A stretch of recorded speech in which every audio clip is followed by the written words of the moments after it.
Do you? You could have hair if you grew it out a bit. I have my hair shaved longer than I had hair, so... Yeah. Obviously you look funny now with hair. Thanks for You know that. when you're used so to I'll somebody. cancel my trip to Turkey then, will I? Oh no, save your money. You look good, man. See you tomorrow, Lee. Good Thanks luck. very much indeed. Lee Gooch back with you bright and early as always at 6:30 for Wednesday's Naughty Alarm Clock. But it's Tuesday's 9 till noon show, if that's not confusing. Let's get a news update and say good morning now to Michaela Clark. Thanks, Greg. Good morning. The Taoiseach is denying the waiving of school transport fees was a mistake.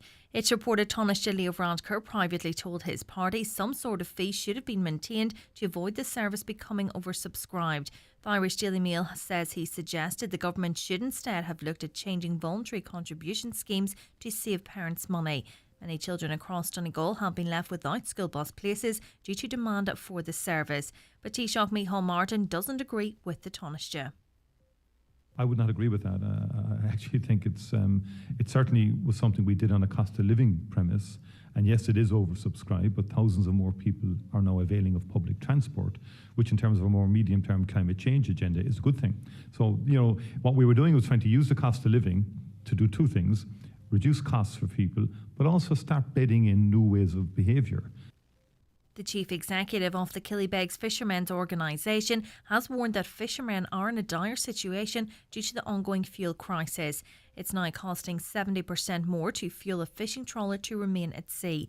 Sean O'Donoghue says around half of the members' gross earnings are now gone on fuel. He's calling on the government to act swiftly to rectify the absence of a fuel support package for fishermen. We're in a dire situation, and it isn't just in Killybegs or Greencastle or any of the ports in Donegal. This is right around the coast. So we need support, and the other member states that are fishing in the same waters with us have given their fishing fleet support to date. And we want a level playing field, and we want it now. Questions have been raised over a delay in installing an odour control eliminator at Buncrana's treatment plant. The stench is said to have been exacerbated during the recent spells of good weather. Councillor Rena Donoghue says businesses are being impacted by the smell, and that, she says, is unacceptable. We have hotels, B&Bs, pub there, school there, everything, and it really needs to be expedited and the work done on it. There's a number of complaints this year in particular about the odours that are coming from it, and that whole treatment system needs to be upgraded. Weather now dry today, cloudy this morning though, but becoming sunny, highs of 15 to 18 degrees. That's all from Highland Radio News for now. We'll be back with news again at 10 o'clock. Until then, good morning. Sizing, bagging, separated. Sizing, bagging, separated. Flying soon from Dublin Airport? Use these simple tips to help you bring liquids, gels, pastes and sprays through security. For more, visit dublinairport.com/prepare. Sizing, bagging, separated. Sizing, bagging, separated.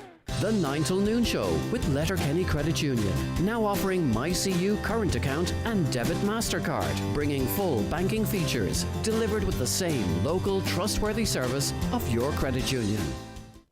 The county's #1 talk show, The 9 till noon show on Highland Radio.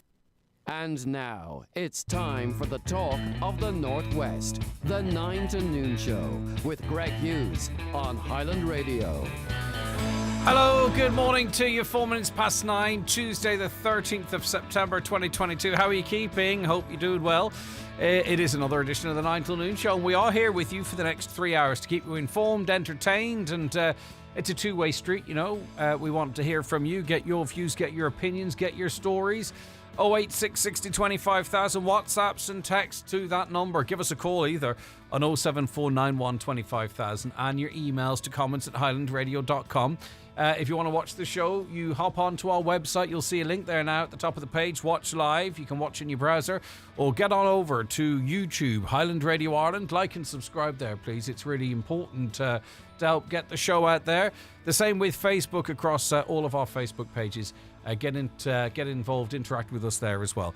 All right, we have the newspapers to get through this morning, so let's have a look at what's making what is making the front of the papers. And the problem in Milford continues. The smell is described as disgusting on the front of the Donegal People's Press, and it's been going on for some time now. We read from Chris McNulty that residents and business owners of Milford are being highlighted, or blighted, I beg your pardon, by a persistent foul odour hanging over the town.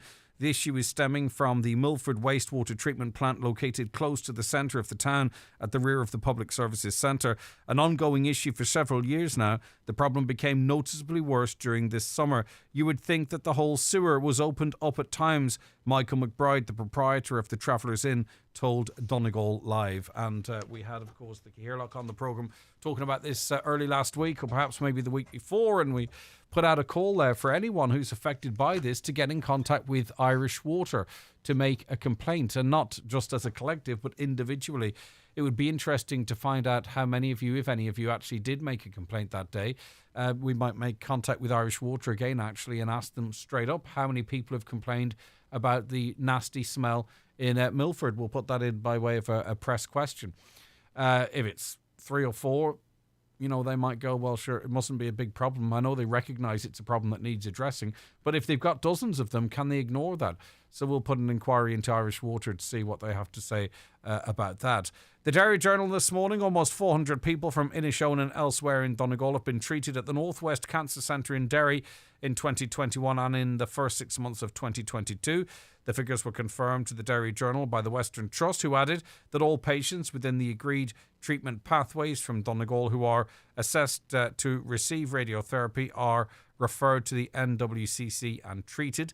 The number of patients treated at the centre located at Donegal Hospital in 2021 was 253, with 144 in the first 6 months of 2022. On to the Nationals now.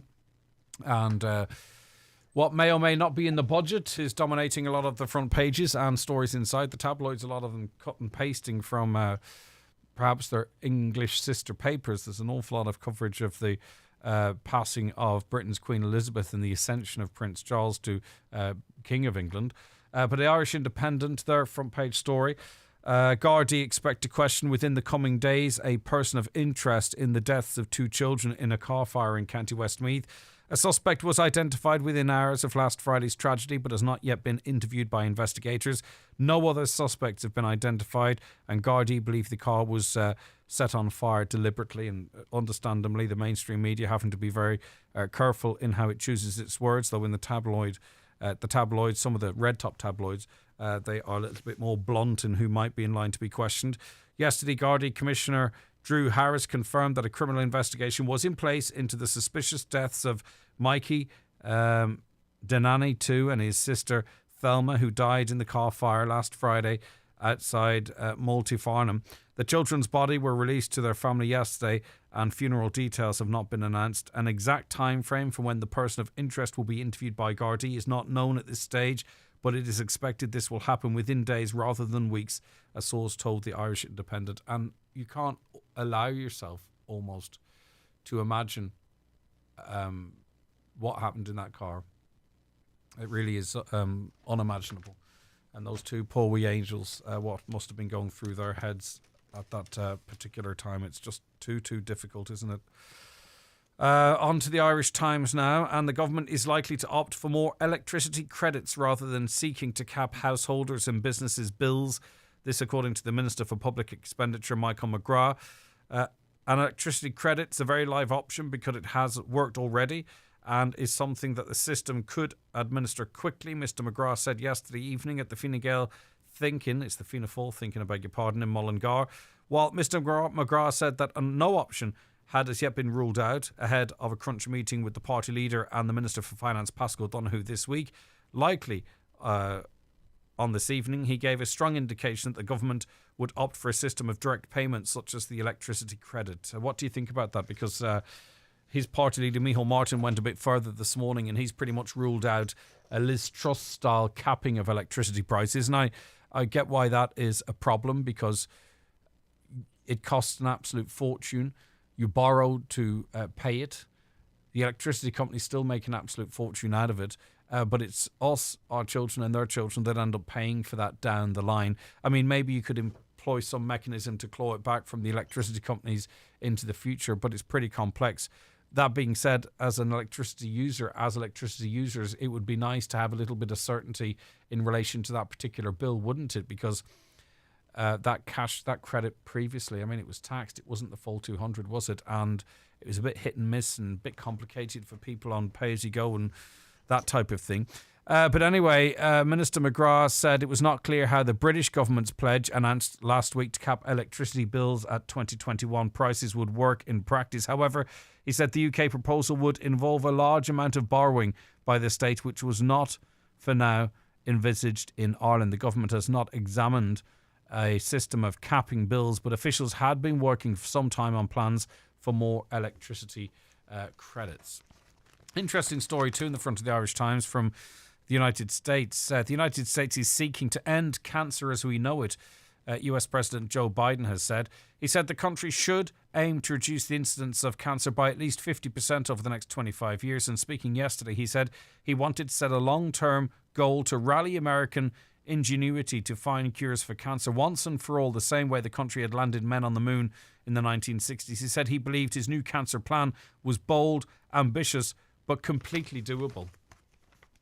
And that's the kind of sort of language maybe people want to hear, because we saw, as it relates to tackling COVID,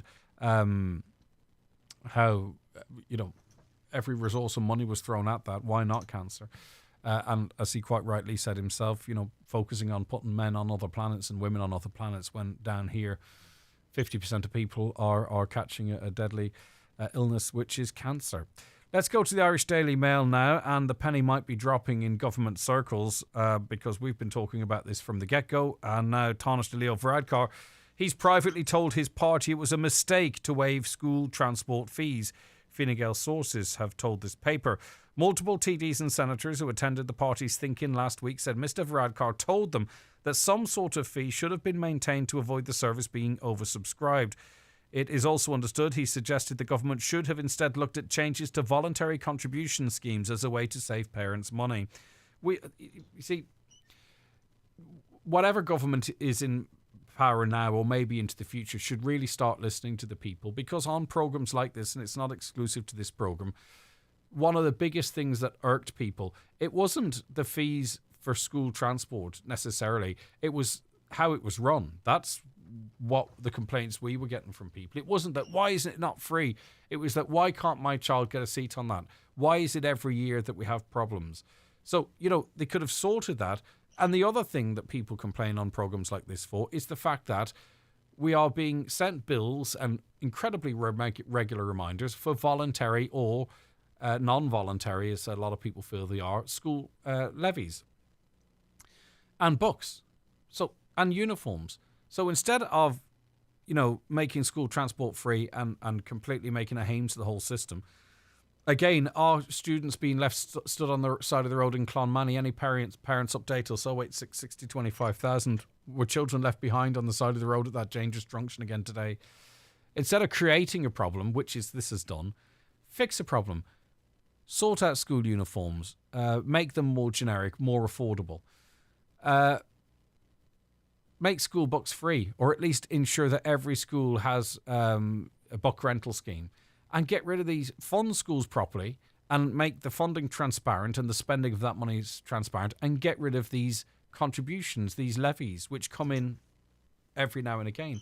But instead of doing the stuff that people want done, they decide to fix a problem that I don't remember massive calls for free transport. I remember plenty of calls for proper seats, enough seats for those who are fully entitled, and to work better on the seats. What do you call them? The seats that become available. The what do you call those seats, Caroline? The secondary seats, the concessionary seats. Thank you. Sort that situation out. Make enough seats available so you can have seats for those that are fully entitled, in inverted commas, and the concessionary seats. And people would pay the 150 or whatever it might be, because they might see that as reasonable. But instead, we've got a system now where children who had seats no longer have seats. Listen to the people. If you listen to the people, you won't go too far wrong. On to the Irish Daily Star now. And no one has ever weaponised access to the sun or wind, said Eamon Ryan, as 9 countries, including our own, vowed to meet 85% of the EU's offshore wind target by 2050. We could all be dead by then. They need to hurry things up.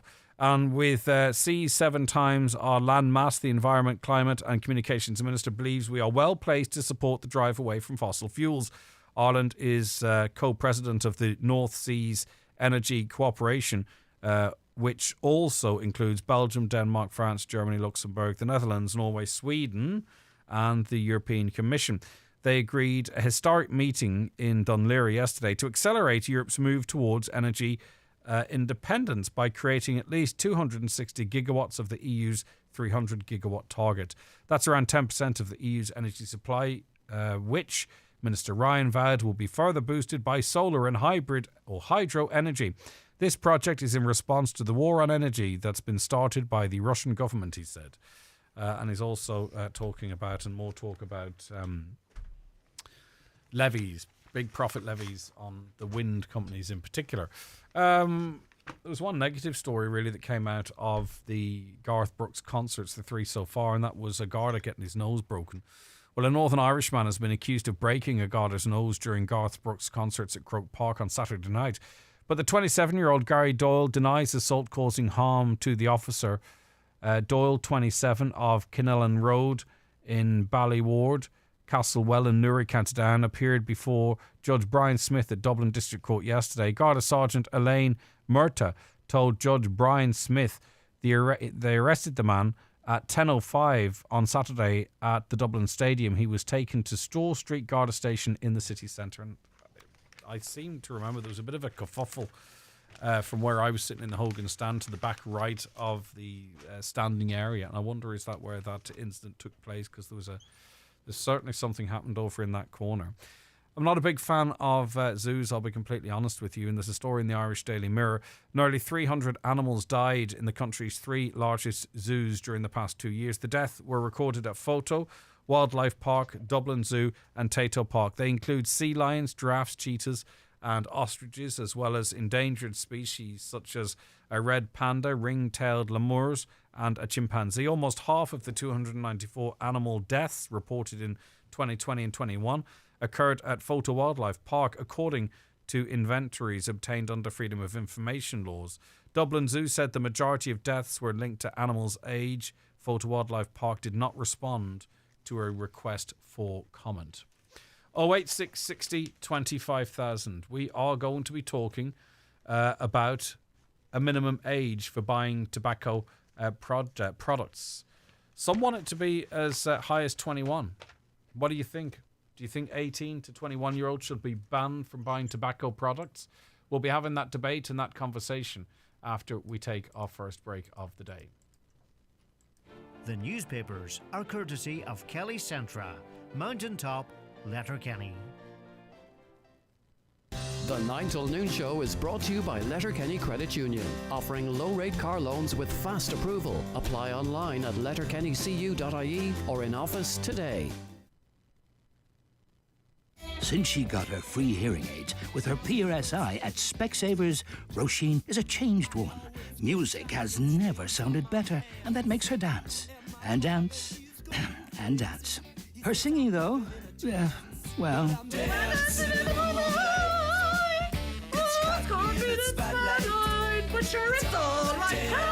Free hearing aids with PRSI at Specsavers. Music to your ears. Find out more online. Terms and conditions apply. At ESB Networks, we're connecting Ireland to a clean electric future. And as part of the National Smart Metering Programme, we're now installing smart electricity meters in your area.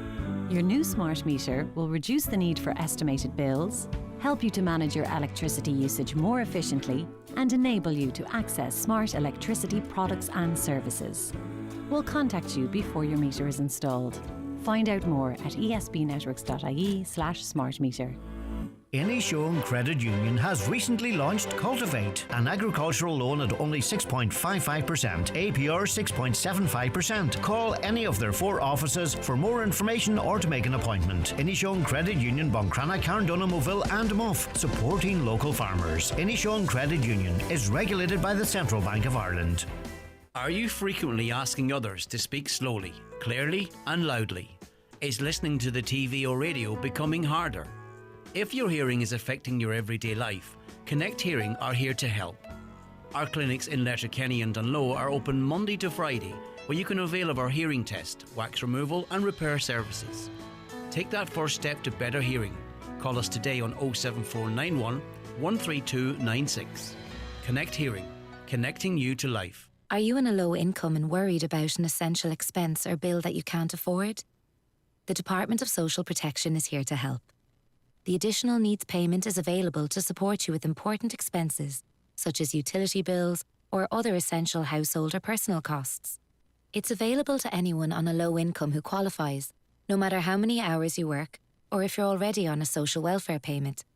This support is provided by the Department's Community Welfare Service. To find out more, visit gov.ie/ANP or call 0818 60 70 80. A Government of Ireland initiative. Now, a new report from the Royal College of Physicians of Ireland's policy group on tobacco is calling for the minimum age of sale of tobacco to be raised from 18 to 21. Launched this week, the Tobacco 21 report was developed from national and international evidence analysed by the Institute of Public Health.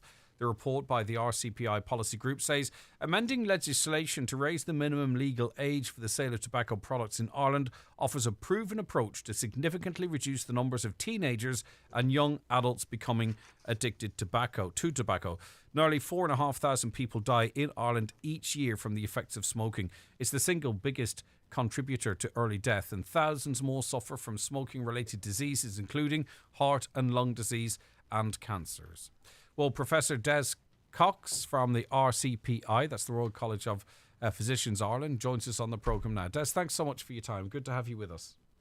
Good morning. Thank you for having me. Right, okay, so, I mean, might as well cut to the chase. What kind of an impact might banning the sale of these products to 18 to 21-year-olds have? Yeah, well, I suppose we know from research now where this has been introduced, in particular in the US, that has had a significant improvement in tobacco rates among teenagers and young adults. So, for example, in California, where it was introduced, the smoking rates went down by almost 10% in teenagers, and it's similar numbers in young adults. We know in Ireland that our tobacco rate is smoking rate is about 18%, and our progress has really stalled over the last 20 years, or over the last couple of years. We've made overall there's much less young people smoking, but there was a recent survey which showed that slightly more teenage boys were smoking than a previous survey, which kind of indicates that really we're not doing enough to decrease tobacco smoking in children and in young adults. So I think this call would help with that, and the introduction of it would hopefully decrease smoking rates further. Now, people might make the argument, well, if they can't buy them legally, they'll buy them illegally. But in reality, in terms of black market or crossing the border or whatever it might be, yes, there will be some movement to there, but this would have a far greater effect. That would be a minimal consequence of this, I presume. Yeah, I mean, throughout the last 20 years, we've introduced numerous legislative measures to restrict the sale of tobacco to young people. We've banned it from the smoking place. We've introduced standard packaging. We've raised the price by 50 cents every year for the past 5 years. And we haven't seen a dramatic increase in black market. So the seizures that you see reported in the news, there hasn't been a dramatic increase in those numbers. So it's an argument that the tobacco industry often trot out, but actually it's not borne out in practice. And as you say, the goal here is to get children and young adults less smoking, and as you say, any way you can restrict the sale of tobacco to teenagers and young adults, that's the primary goal here, and that's what actually the most effect will have on. And the other secondary effects really, it's not really of any consequence. Yeah, sometimes it's really bizarre when you think about it, in that we're talking about something that has a devastating impact on people that smoke. The percentages of people that it damages, either through direct cancers, or, as we said in the preamble there, conditions of the lung or heart, COPD and everything else that goes with it, and people defend it, and they can defend their rights as much as they like, of course, and I respect that. But can you imagine trying to bring this product to the market now if smoking didn't exist? Trying to make some sort of an argument to make this illegal, it would never happen. It really is quite bizarre that there's such a common practice that is so deadly and damaging to so many people. Yeah, you're absolutely correct, and it's a very valid point and an argument that we've been making for quite a while. So there's no other product on the market that kills 1 in 2 of their users, and that's the facts with tobacco. So, and the argument for you're an adult at 18, and the nanny state argument really, those statistics fly in the face of that. We're trying to protect people's lives, and 90% of smokers have their first cigarette before the age of 18. So if we can somehow delay the initiation of smoking age to push it further into their 20s, people are less likely to take up the habit. You hear anecdotal stories of smokers tell you, I wish I'd never taken up the bloody habit, and and as you say, most of these people started when they were teenagers. You see, most smokers, and I could used to be able to count myself as one. I think very few made the decision as an adult to start smoking. It started off with a sneaky one, and it was something a little bit taboo and rebellious, and it was, you know what I mean? And then people might remember the first time they went and bought 10 cigarettes. And, when you carried this addiction with you from childhood, or, when you're a teenager, into adulthood, in other words, you never made a conscious decision to become addicted to something as an adult. It's something that started as as I say, a bit of rebellion or whatever it was, and then you carried that with you into your adult lives and into your adult life, and then carry it throughout it for many. Yeah, no, absolutely, and I feel sorry for the older generations, because they were the subject of intense marketing and advertisement by the tobacco industry, and we stopped that now, thankfully, over the last 20 years by restricting. I mean, let's not forget your Robbie Williams, your Adele's, your Garth Brooks, all Harry Styles of the time, not now, of the time, were telling you to smoke because it was cool and it made you hard or it made you sexy. That's what people of a generation, it was their heroes and the stars of their time. That's how it was fed to them. I mean, they didn't stand a chance, really. Yeah, and that was the tactics of the tobacco industry, and they're still trying it now, especially in developing countries where the regulations and legal restrictions aren't as robust as they are in Europe and in Ireland and other countries. They are actually targeting markets where they can get access to young people, and that's and that's a very sad state of affairs. But look, I mean, absolutely, look, this is something that's very well supported by people. There was a Journal.ie poll just done yesterday when we launched this, and I think the support of it was 75%, and some HSE surveys have shown that this is a measure that really supports, that is supported by people. And interestingly enough, in the HSE survey, nearly 60% of smokers that were surveyed would support raising the age of 18 to 21, which shows you that really, you have to ask 18 to 21-year-olds. You know what I mean? I don't mean, because those are the people that this affects, and it's, I understand that as a society we can all have a view, but we are talking about limiting, for someone who's 18 to 21, a right, or whatever you might want to call it, that is afforded to someone who's 22 and over. And I find that a little bit complicated, though the health argument is so strong that I would find it hard to resist. We will get back to that proposal, but the conversation feels a little bit almost outdated for me, because what's happening, and we referenced what was happening 20 or 30 or 40 years ago to a generation being forced cigarettes onto them. Yet as we speak right now, the exact same thing is happening to teenagers with another tobacco product, a nicotine product, and that being vaping. In that there are people on TikTok, on YouTube, that are being paid a fortune to blow big vape circles and to hold their vape and to make it look sexy. And we have an awful lot of young people. I don't know what the figure is, but it's an awful lot of young people are vaping, ones that would never, ever smoke. And once you have that addiction to nicotine, the step to smoking is a very, very, very tiny step.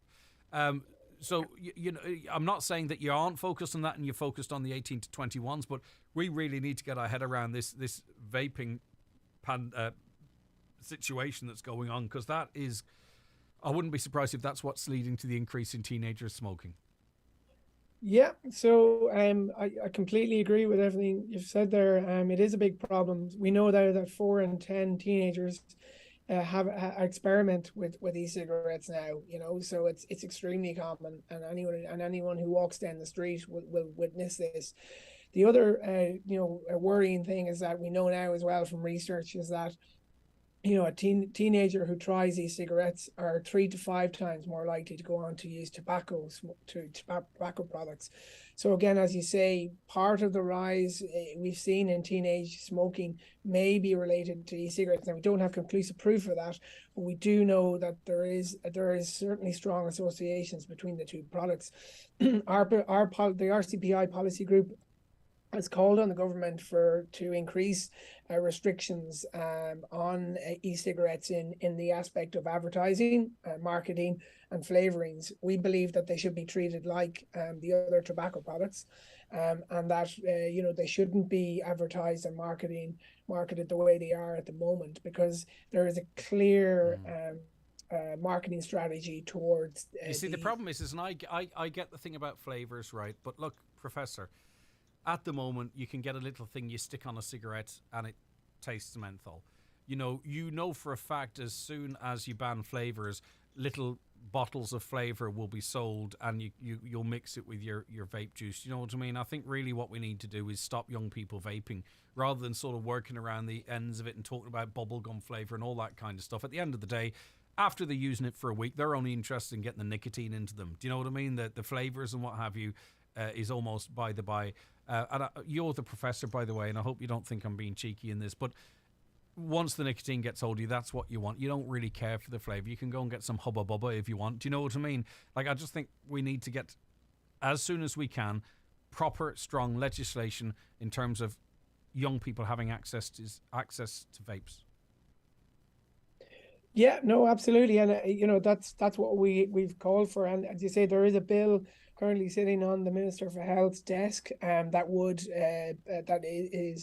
bring about a ban of the restriction of sales of nicotine inhaled products, i.e. e-cigarettes, to anyone under the age of 18, because it is still legal in this country to buy vapes if you're under the age of 18. So that absolutely is the first thing we need to do, but also the bill that's currently on the table probably doesn't go enough because they are there's no restriction on advertising or marketing as well. So we kind of want that as well. But it's kind of interesting. Like, who made the decision that, right, we're going to legislate to how much juice you can sell? Like, I think it's 5 mil. We're going to legislate it to it's 5 mil. But we're not going to legislate on what age you can be to buy it. Or we're not going to... Like, it would make you wonder what's going on. You know, who thought, right, how much of it you can buy is a problem, but it's not a problem what age you are or what flavour it is or how strong it is. It's peculiar. I'd love to have been around the table when that decision was made. Yeah, look, I think it's, the cart before the horse, or, I think what the government has struggled with to deal with is because this is a newer product on the market and there is confusing arguments and different people giving different points of view on it, and obviously there's an e-cigarette lobby as well. So I think they have been a bit confused over it, but this piece of legislation was supposed to be enacted back in 2019, and then obviously the pandemic came about. But I wouldn't use that as an excuse either. I wouldn't. We were passing legislation really quick. One final question, because I know you're very busy. A couple of people want to ask. This is almost separate, I think, in terms of smokers transitioning to vaping to try and stop that habit. What is your view on that? What's your stance on that? And this is in no way, if it's positive, to contradict anything that's gone before, but in terms of smokers transitioning to vape as a way of getting off cigarettes, what's your view on it? Yeah, so the evidence is that, and our group would support that people should use the proven, tried and trusted methods for for quitting cigarettes. So they are the nicotine replacement therapy and pharmaceutical medicines that you get from your GP. So we're absolutely convinced that they work and that they're the best course of action for people to address. In respect to e-cigarettes, the evidence is lacking. One, in respect to whether or not they're effective at getting people to quit smoking, and two, the long-term side effects of vaping is still unknown. And because of those uncertainties, we would strongly recommend that people who want to quit smoking, and we strongly encourage that, would speak to their GP or else go on the quit.ie website, which is a really, really useful website for people who want to quit, and they will point you in the direction of their... We have a great HSC quit team up here in the Northwest as well. Thanks for all your time, Professor. I appreciate it greatly. All right, take care of yourself. That's Professor Des Cox there. What do you think? 086 60 25,000. What do you think also to the wider point of banning the sale of tobacco products to 18 to 21-year-olds? Now, you can go and fight in a war at 18. You can be sent to prison for life at 18. You can vote in elections at 18. You can do whatever you want within the boundaries of the law at 18. Do you think 18 to 21-year-olds on an issue like this should be treated different from other adults? 086 60 25,000. The 9 till noon show is brought to you by Letterkenny Credit Union. Digital loans now available. Apply online or via our app today and get your loan transferred directly to your current account. Watch the show live now on YouTube, Facebook and at highlandradio.com. The Personal Injuries Assessment Board is Ireland's impartial state body for assessing personal injuries. Did you know that we use the exact same personal injuries guidelines as the courts to calculate compensation? But our process is less stressful, years faster, and far, far cheaper. Same compensation guidelines, lower costs, faster resolution. For a less painful way to resolve your personal injury claim, visit piab.ie. When it comes to searching for a holiday, Atlantic Travel and Letterkenny deal with all the major tour operators from Dublin and Belfast to find you the best deals available. A week in the sun, a cruise, or maybe a short break. Whatever suits, you can book in confidence with Atlantic, knowing your holiday is protected should something go wrong. Take the hassle and worry out of your holiday booking with the award-winning Atlantic Travel, St Oliver Plunkett Road, Letterkenny. For a quote today, see Facebook, visit atlantictravel.ie or call 9126193. If you're tired and struggling to put a spring in your step, discover the power of Revive Active at your local Brennan's Pharmacy. Revive Active is an award-winning super supplement containing 26 active ingredients, including vitamin C, D and zinc, which support your immune system, all in one handy daily sachet. Made for busy, stressful lives, it's the convenient way to put back what life takes out. Enrich your life with Revive Active. In store or online, click and collect from brennanspharmacy.com. We're here for you. Dinosaur Day live at Letterkenny Shopping Centre this Saturday. A free giant day out for all the family. Join Terry Triceratops, Vinny Velociraptor and Trixie the Giant T-Rex for all the dinosaur must fun. Meet and greet sessions at noon, 2 p.m. and 4 p.m. See letterkennysc.com. We know it's only September, but here at House to Home, we're already thinking Christmas. If you need a new Irish-made suite of furniture in time for the festive season, call into our showroom in Bridgend, Donegal. Our suites of furniture are handmade here in Ireland, and they usually take 8 to 10 weeks from ordering. So if you're looking to cozy up on a new sofa and enjoy some Christmas movies, then call into House to Home in Bridgend, Donegal. Okay, so we have and continue to be in contact as it relates to this school bus situation with Minister Charlie McConalogue, other government representatives here in the Northwest, Bus Éireann, the Department of Education. And we're on to the Children's Ombudsman right now, because this is an unacceptable situation. And I feel it's incumbent on us to do as much as we can to give a voice to those affected by it, but also to try and get some sort of resolution, because no one is taking responsibility for it. It's just trickling on, rumbling on, but it's a huge inconvenience. And it's dangerous. 9 children were left behind them this morning in Clonmany. Kathleen joins us now. Hi, Kathleen. Hi, Craig. How are you? I'm all right. I'm okay. Now, we had Samantha on the show yesterday. You're also a mammy of a child that gets the same bus. Do you agree with Samantha that it's a disaster waiting to happen? Because, obviously we want to get our children to school.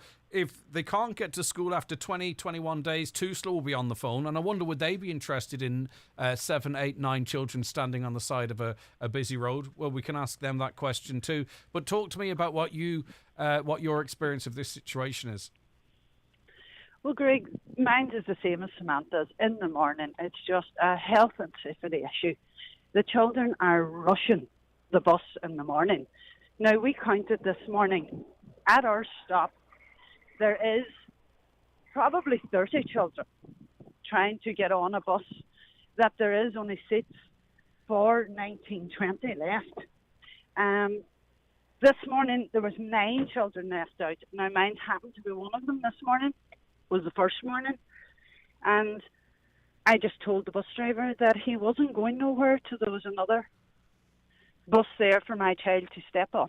Mm-hmm. Because at the junction we're at, it's too dangerous. But my issue is, we are there in the morning with the children.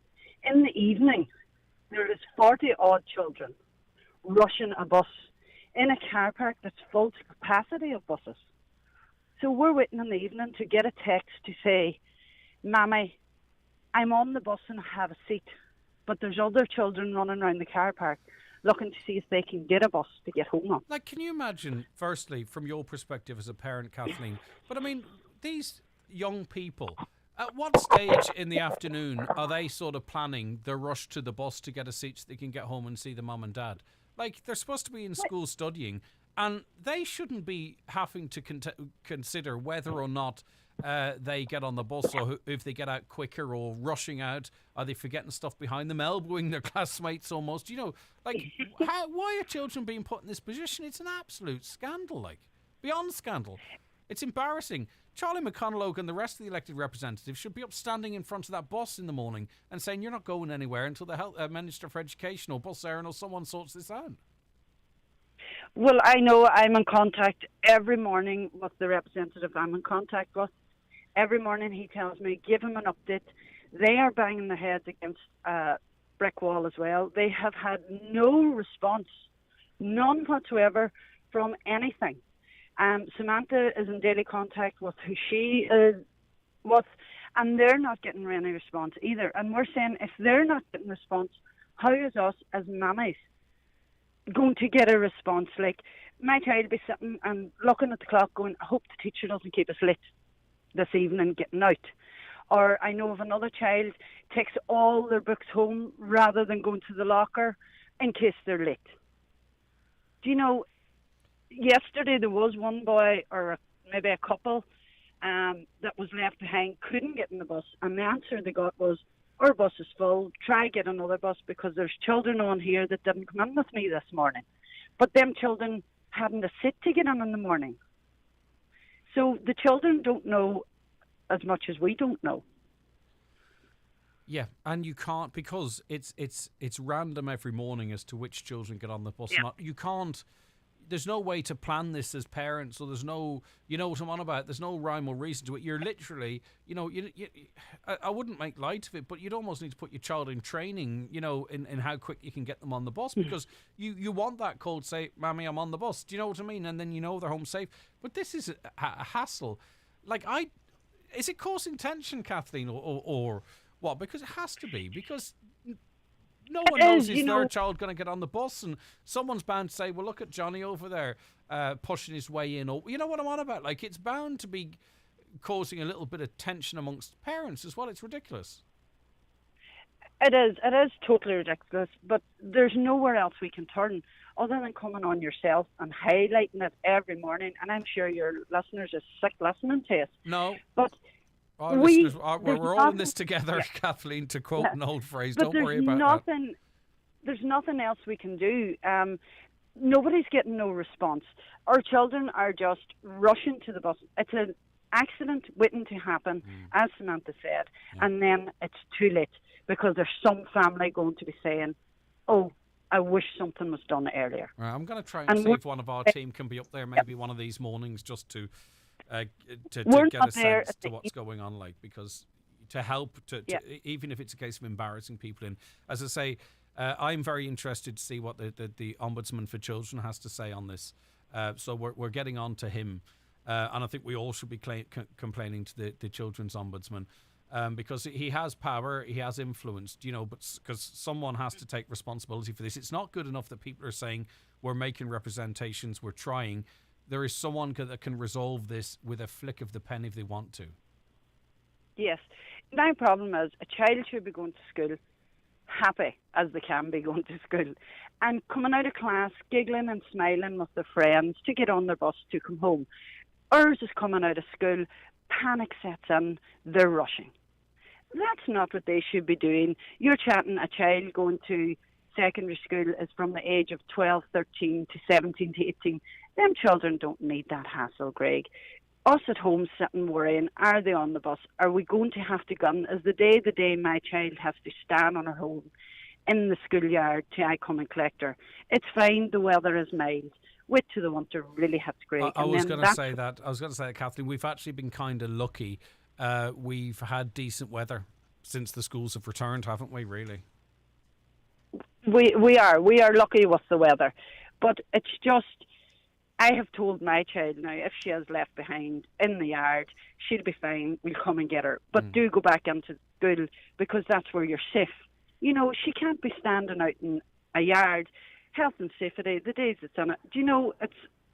It's not just what Wayne should be doing in this day and age. And it's not either what mums and dads and guardians should have to be putting up with. My God, there's enough to be worried about at the moment, isn't there? Without having to worry about whether your child's going to get to or from school safely. These are the basic things we should be getting right. You should not be worried about that. We should be worried about how we're going to afford a bag of coal or what. You know what I mean? There's enough to be going on with at the moment without a situation like this, and it's still running on the 13th of September. 9 children left standing on the side of the road this morning, and they have to stand there and watch their friends or their classmates or their school friends drive off in a bus on the way to school, and 9 of them standing on the side of the road. Come on now. It's And the sad thing is, the representative that I'm talking to, he says he can put the questions on now because the doll is back sitting again. But they officially do not have to get an answer for 10 to 15 working days. That's another 3 weeks, Greg. You're going into... But see, the problem is we have an answer already from Bus Éireann, who's in charge of this, if I'm not mistaken, and they're saying, we're trying this and we're trying that, and the problem is that the organisation that it is Bus Éireann that runs this route as well, isn't it? Yes, it is. I mean, they're saying that we're trying our best here and we're trying to get extra capacity and blah blah blah blah. But there needs to be an individual responsible because it's just a big organisation that's shrugging its shoulders effectively. That's how it reads to me anyway, because I read the press release.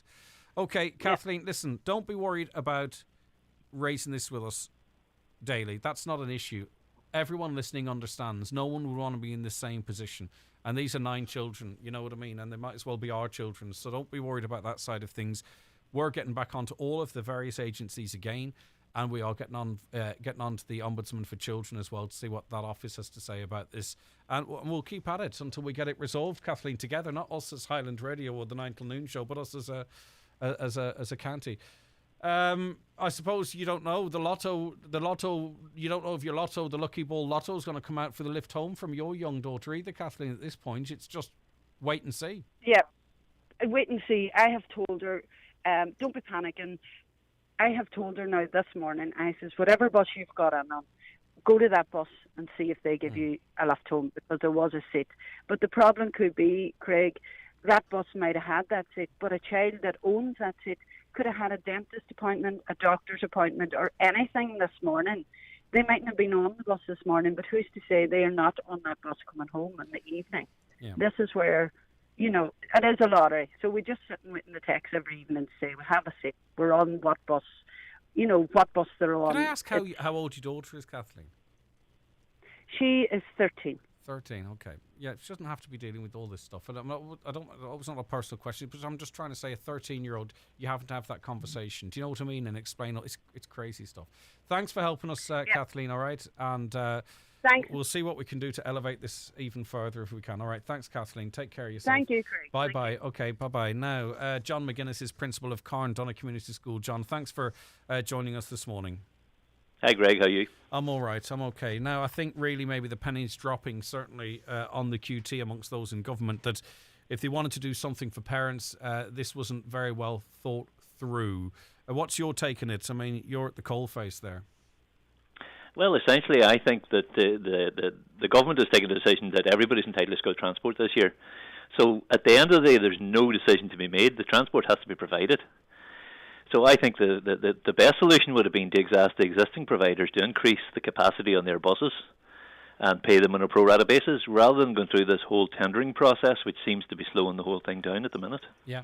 Yep, and that's it. But also, too, it's not free places for everyone, and I'm not contradicting you, John, but they never factored in concessionary tickets as well, because then what happens is extra people who would be eligible under the current criteria, they've come on board, and, you know, those with concessionary tickets, they're actually not going to be accommodated at all. You know what I mean? So whilst they're looking for extra capacity for those entitled to it under the guidelines, the poor concessionary ticket holders, it's like, well, you're on your own.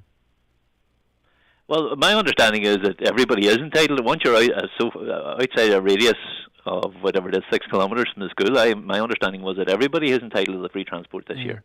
All right. So I presume the concessionary tickets that they're referring to would be inside that radius. And I mean, that wasn't, and then in fairness to those people, that wasn't made clear at the start, because the announcement was that everybody was entitled to free transport. Mm-hmm. So, in fairness to a lot of the parents out there, I think they thought that they were entitled to it. So the whole issue of the concessionary stuff was only raised its head when we opened schools. Yeah. And that should have been made a lot clearer prior to that, so that those arrangements could be put in place. For sure, because a lot of those parents thought that, oh, right, I'll get a free seat now. And it turns out that they're still at the back of the list, effectively.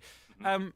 Are you aware of any extra tenders going out? Because, as I say, there was a situation in Letterkenny not so long ago when a decision was able to be made locally that allowed buses to go ahead that may not have gone ahead the next day. So when there is pressure on, they can make quick decisions. But do you know if there are bus errands actively seeking extra capacity? Well, anytime that I talk to the providers, they say that they're being told not to lift anybody who hasn't got a ticket, and they don't know. They're waiting on the bus errand to go to tender on some of the routes. Right. So I'm not aware of if that has gone to tender on any of the routes for our school as yet, but I know that a lot of the buses have reached capacity, and every day it's a stress on parents who, for one reason or another, are having to run their children into school, and it causes problems. If they have to get to work early, it's causing problems for them as well. So to answer your question, Greg, I don't know if any of them has gone to tender, but my understanding with Bus Éireann is they have to go back to the Department of Education to seek permission to go to tender. And then once they get that permission, then they go back out to tender with the existing providers or any other providers. And then there might be guard vetting that has to be done as well too, dependent on if it's a new bus driver on a particular bus, and all that stuff takes time. All of which takes a considerable amount of time. Meanwhile, we have children that are not getting to school. Do you have any idea how many of your students might be affected? I wouldn't expect you to have an exact figure, John, but do you have any idea how many of your students may be entitled to a bus seat but don't have one? Last week on one route, I think it was 11. Wow. We rely on the parents to ring in and let us know. So because this issue is kind of outside of school, it affects school obviously, but it's not really part of my remit as such. But so we rely on the parents to ring and let us know what the story is in terms of numbers.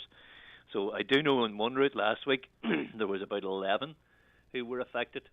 And then, of course, there's also Ukrainians that are sitting out there who can't get in because they don't have, if they're in grouped accommodation, then there's no possible way that they could have the provider of the accommodation can get them to school. So while parents might have some way to get them in or a neighbour to get them in, there's a lot of no alternative transport. At home. Yeah, okay. Yeah. Do you have any idea, a figure in that regard? Well, I know that we're sitting with maybe about 8 or 10 of them who can't get in at the minute. Right. Okay. Or we're relying on the goodwill of maybe some neighbours close to the with a accommodation. spare seat. Yeah, I get you. All might right, take that's for any of the students, regardless of the background. This is not a problem that should have been. It was created too, John. That's the problem. You see, this is not accidental. It's a policy was adopted that has created this issue. It is, yeah. Right. I mean, the decision was, I suppose, the minister announced during the summer, and that's created the issue. And then I think there was some confusion, even with when the announcement was made. I think while parents are normally have to apply for the ticket, whether it's a concessionary paid or other, I think some parents didn't realise that they should have actually put in the application as well. And in fairness to Bus Éireann, I suppose they do need to know where they need to put on capacity. Yeah, but the portal was not accessible for a lot of parents for quite some time as well too. Do you know that system wasn't perfectly smooth? That system wasn't ideal. I agree. Yeah. It was opened and closed, and people weren't aware that it was reopened maybe and stuff like that. You know, so there was definitely huge issues in terms of the way that was handled.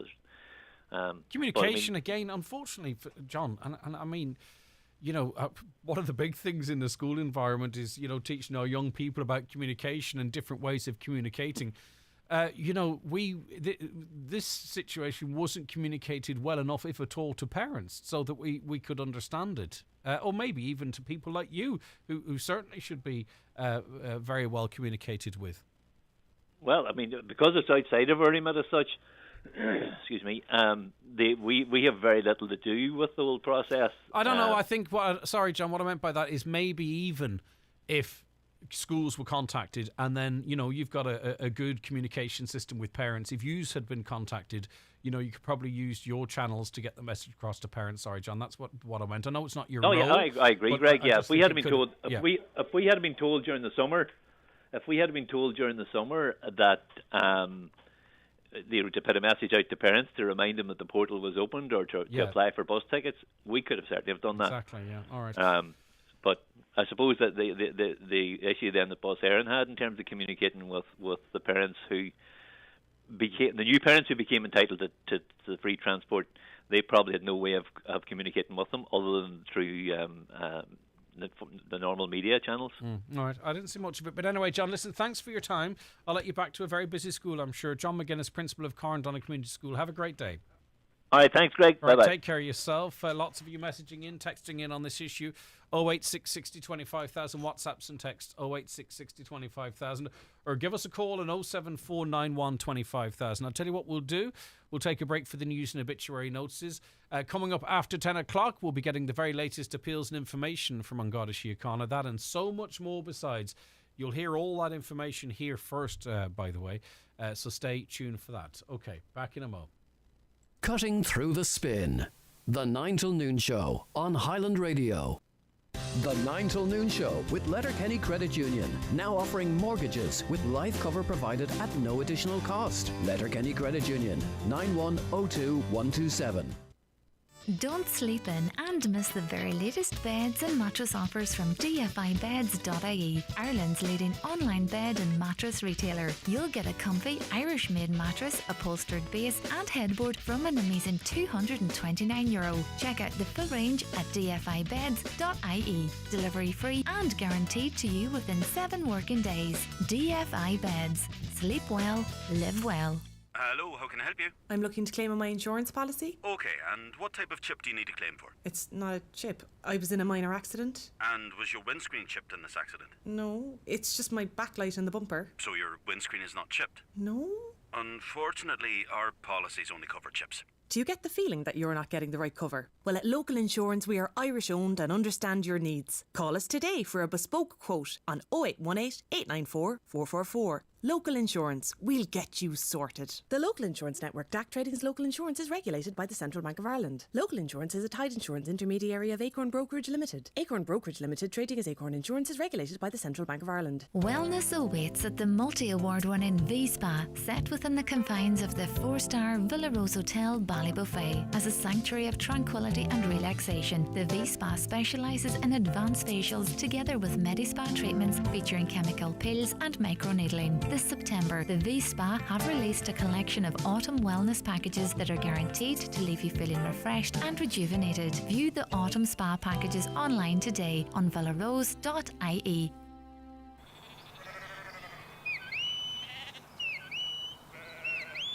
When it comes to herding up the latest news, views and reviews on farming in Ireland, nobody does it like the Farming Independent. Chasing down key stories, trends and topics from the ever-changing world of farming and agri in Ireland. So pick up the Farming Independent every Tuesday and get the lay of the land. Up close and independent. Live, on air, online and on the Highland Radio app. This is Highland Radio News.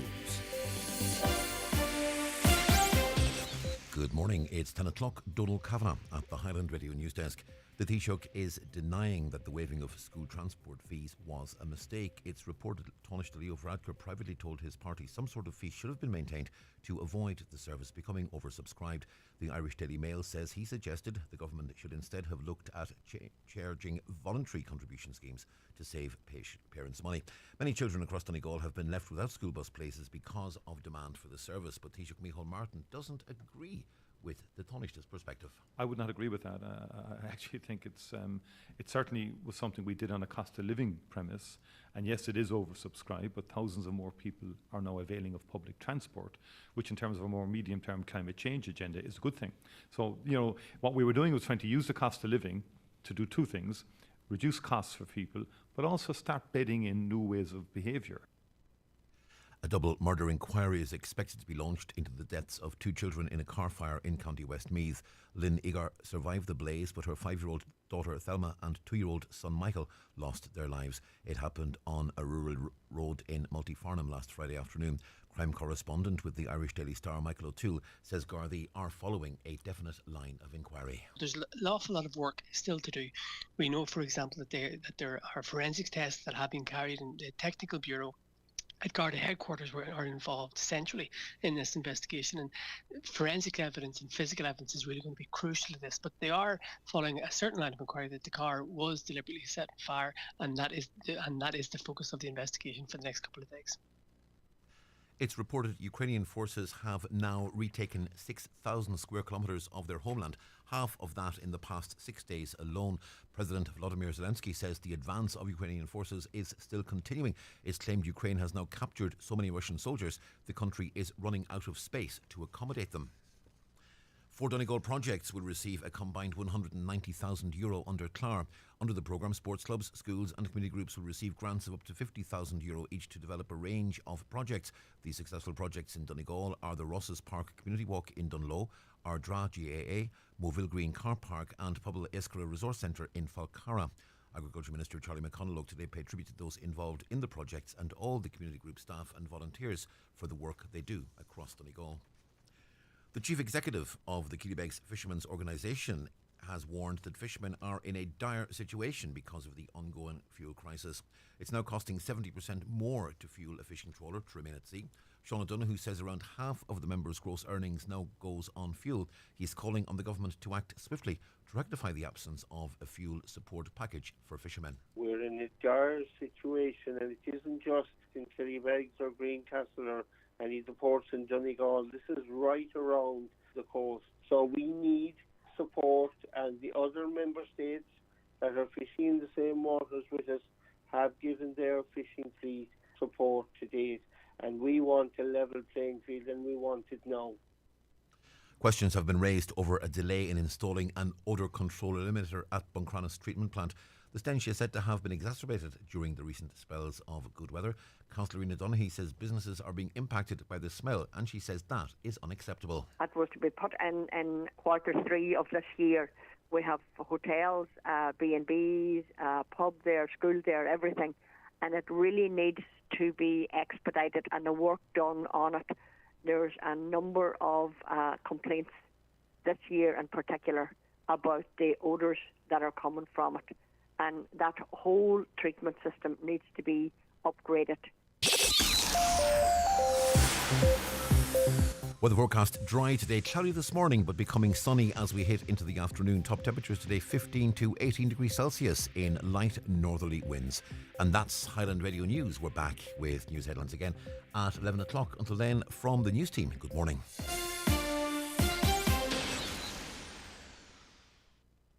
The obituary notice is for this Tuesday morning, September the 13th.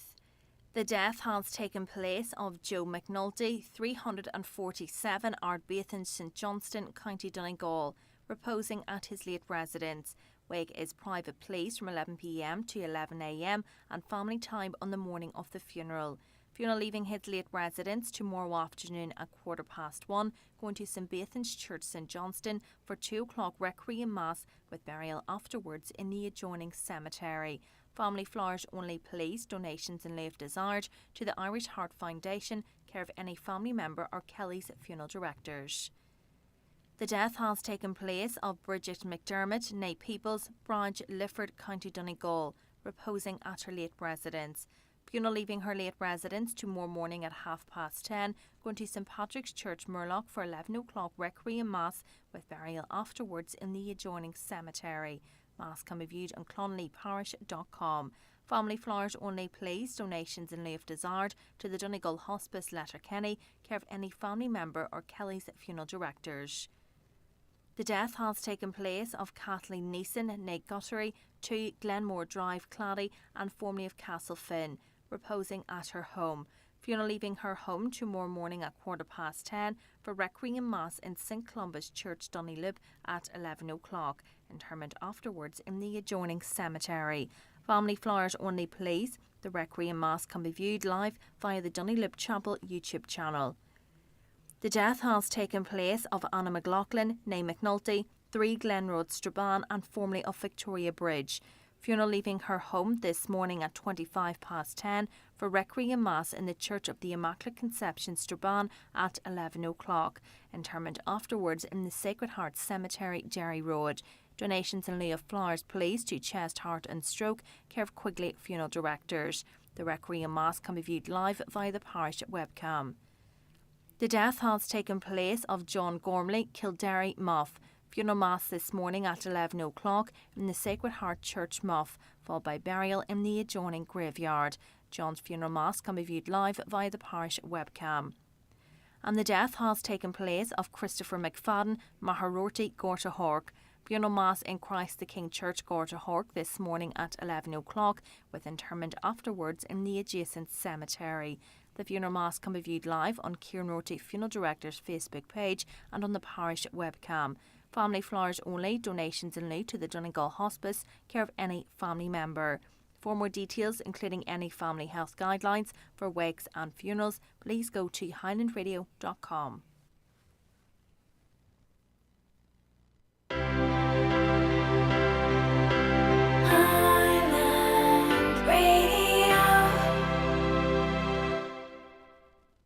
Okay, you're very welcome back to the 9 till noon show, or a very good morning if you are just about, if you've just joined us, I beg your pardon. Coming up very shortly, we have it for you first, the very latest appeals and information from An Garda Síochána. It's part of the Community Garda information item, which is broadcast on this show just after 10 o'clock each and every Tuesday. But we have had a lot of comments, so I'm going to run through a few of those for you before we go to the bingo numbers and the ad break. How can a government that spends millions on road safety permit small children to be left standing at the side of the road? Maybe a very dangerous stretch of road. That comes in from Mary C. Thanks for that, Mary. The families of children that can't get on a bus all go together. Keep kids home till they sort bus. Think something definitely will be sorted if kids can't travel to school. You see, those types of protests, it needs everyone to do it, which is a big ask because, you know, if 9 of them stay at home and protest, well, then the bus has enough for the students. So it's nice in it's a nice idea, but I think in practical terms it might be difficult. As a mark of protest, all the children should support their pals and refuse to take the bus. Another, why don't they get some double-decker buses that might help with the numbers looking to get on? Well, the way as far as I understand, those tenders are dished out, it's very much based on the size of buses. You know, the small, medium, larger sized buses, and inspectors don't belong jumping on top in them too to make sure everything is all above board. Hi, Highland. I'm fuming here about children. They can't get on buses. How come Ukrainians get a special bus to take them to school? It's a disgrace. The government should be ashamed of themselves. Well, listen, I understand where you come from. Don't turn Ukrainians, because you heard from the principal from Carr and Donegal there. There's 12 students there in grouped accommodation that can't get to school either. This is about children. And for me, it doesn't matter to me where a child comes from. No child should be left standing on the side of the road.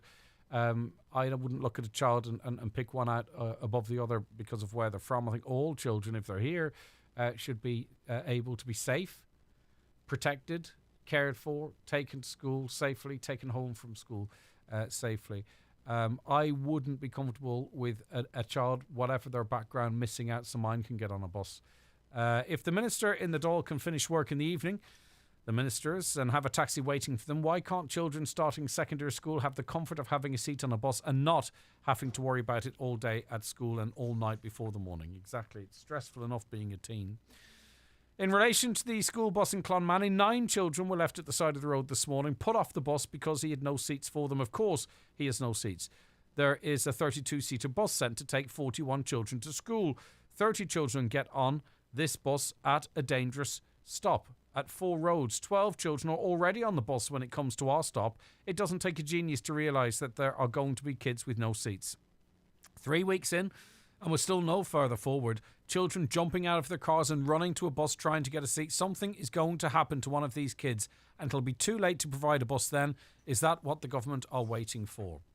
Well done on school buses, Greg. It's a scandal of incompetence, child safeguarding, inequality, our bureaucracy, over-bureaucracy, etc. A symptom of what Fianna Fáil, Fine Gael and the Great Party are all about. Well, listen, all we're doing, and this is what our job is, all we're doing is giving the parents a platform, a voice. Do you know what I mean? That's what we're trying to do here, and then we can make representations on their behalf. You know, this is about the children and the parents and not us. But I do appreciate your kind comments. But my role, as I see my role as in the community, is to give people an opportunity to express their views publicly. And you know what? If it comes down to shaming people into making a decision, well, it's not a nice word to use, but if that's what it takes. Another texter, kids from 6th class to 6th year are all vaping. It's a lot cheaper and they have a variety of flavours, which makes it more appealing to them. Yes, it does. And I take your point on the flavouring. I'd say vaping needs to be a prescription-only product, prescribing to people who want to quit cigs. They need to be main plain and massive, not hideable in the palm of a teenager's hand. Okay. No disposable plan for vapes. They're lying everywhere. That's a problem, but I don't see it as the main problem. Is this not taking away people's freedom of choice, what they want to do? People know all about smoking, so they have a God-given right to choose what they do or they don't do. Yes, that element of it, 18 to 21-year-olds, they are adults and they're subject to all the other rules. But there's a couple of arguments, maybe, that if it's seen to be illegal until 21, it might put off people. I don't think an awful lot of people start smoking between 18 and 21, do you know? But it might put people off starting to smoke because it changes in society. It changes attitude towards it.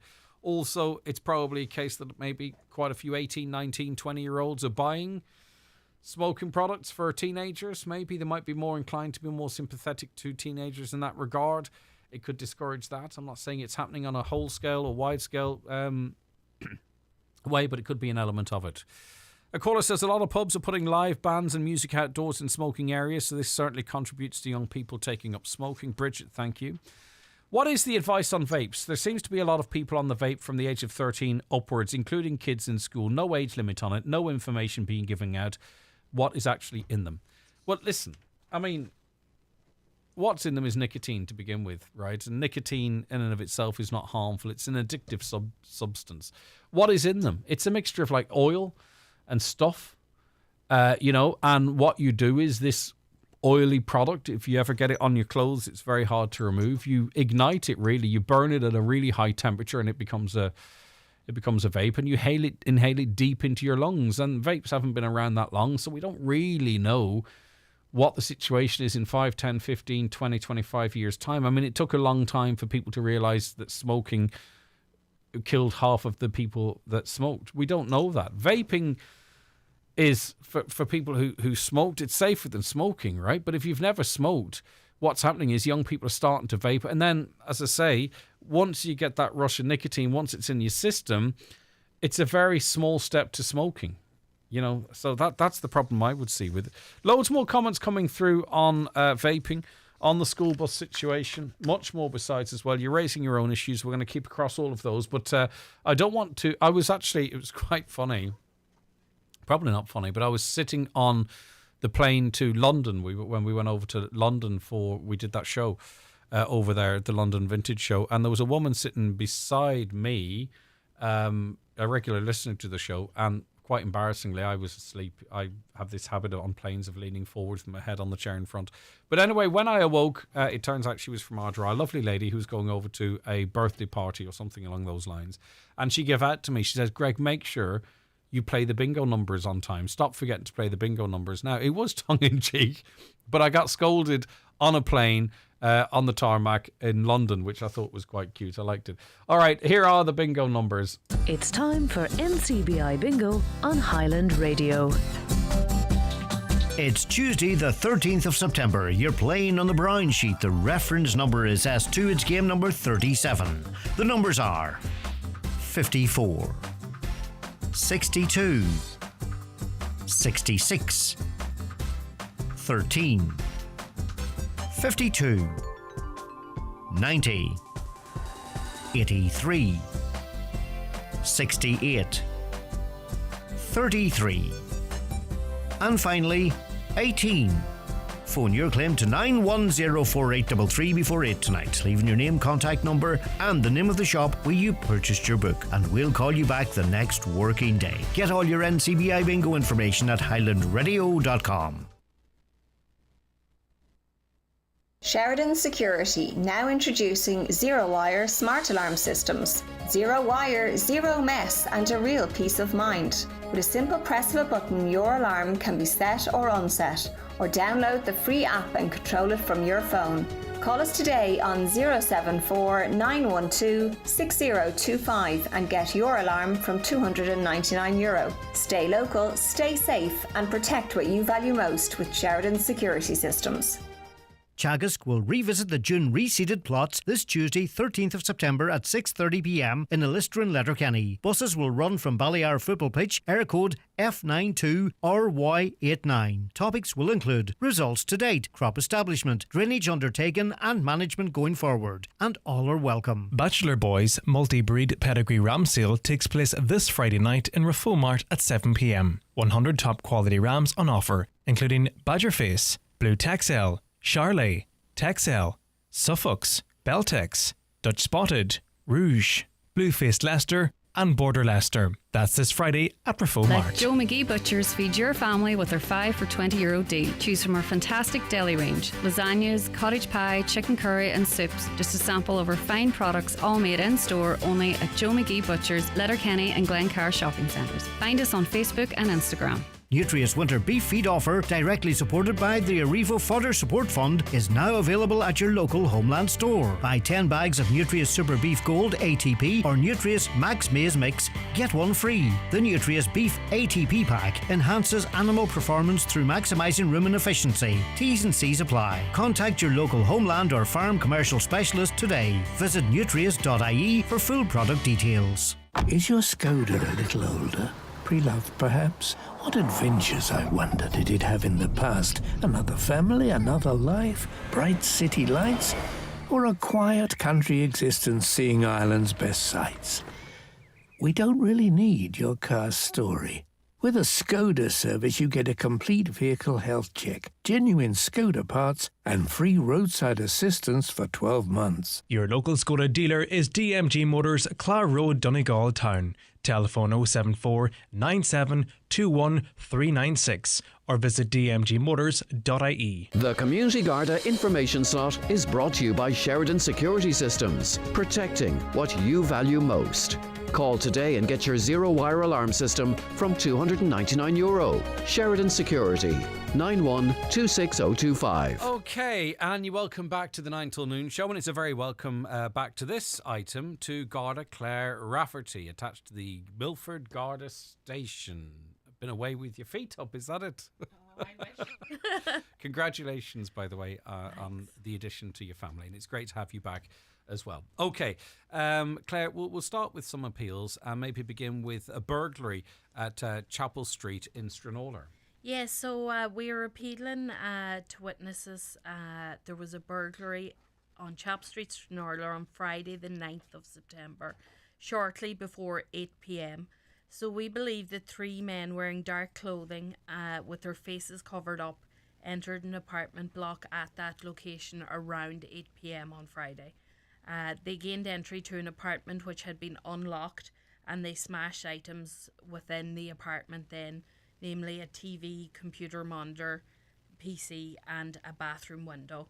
So the 3 of them then left a short time later on foot in the direction of Main Street, Stranorlar. So we're appealing to anybody who may have been in the area of Chapel Street or Main Street, Stranorlar on Friday the 9th of September, roughly around 8 o'clock, who may have observed these 3 men on foot. If they could contact Gardaí in Letterkenny on 074 9167 100. And we also appeal to anyone who may have been in those areas between 7:45 8:15 p.m. Who may have dashcam footage to make the footage available to us.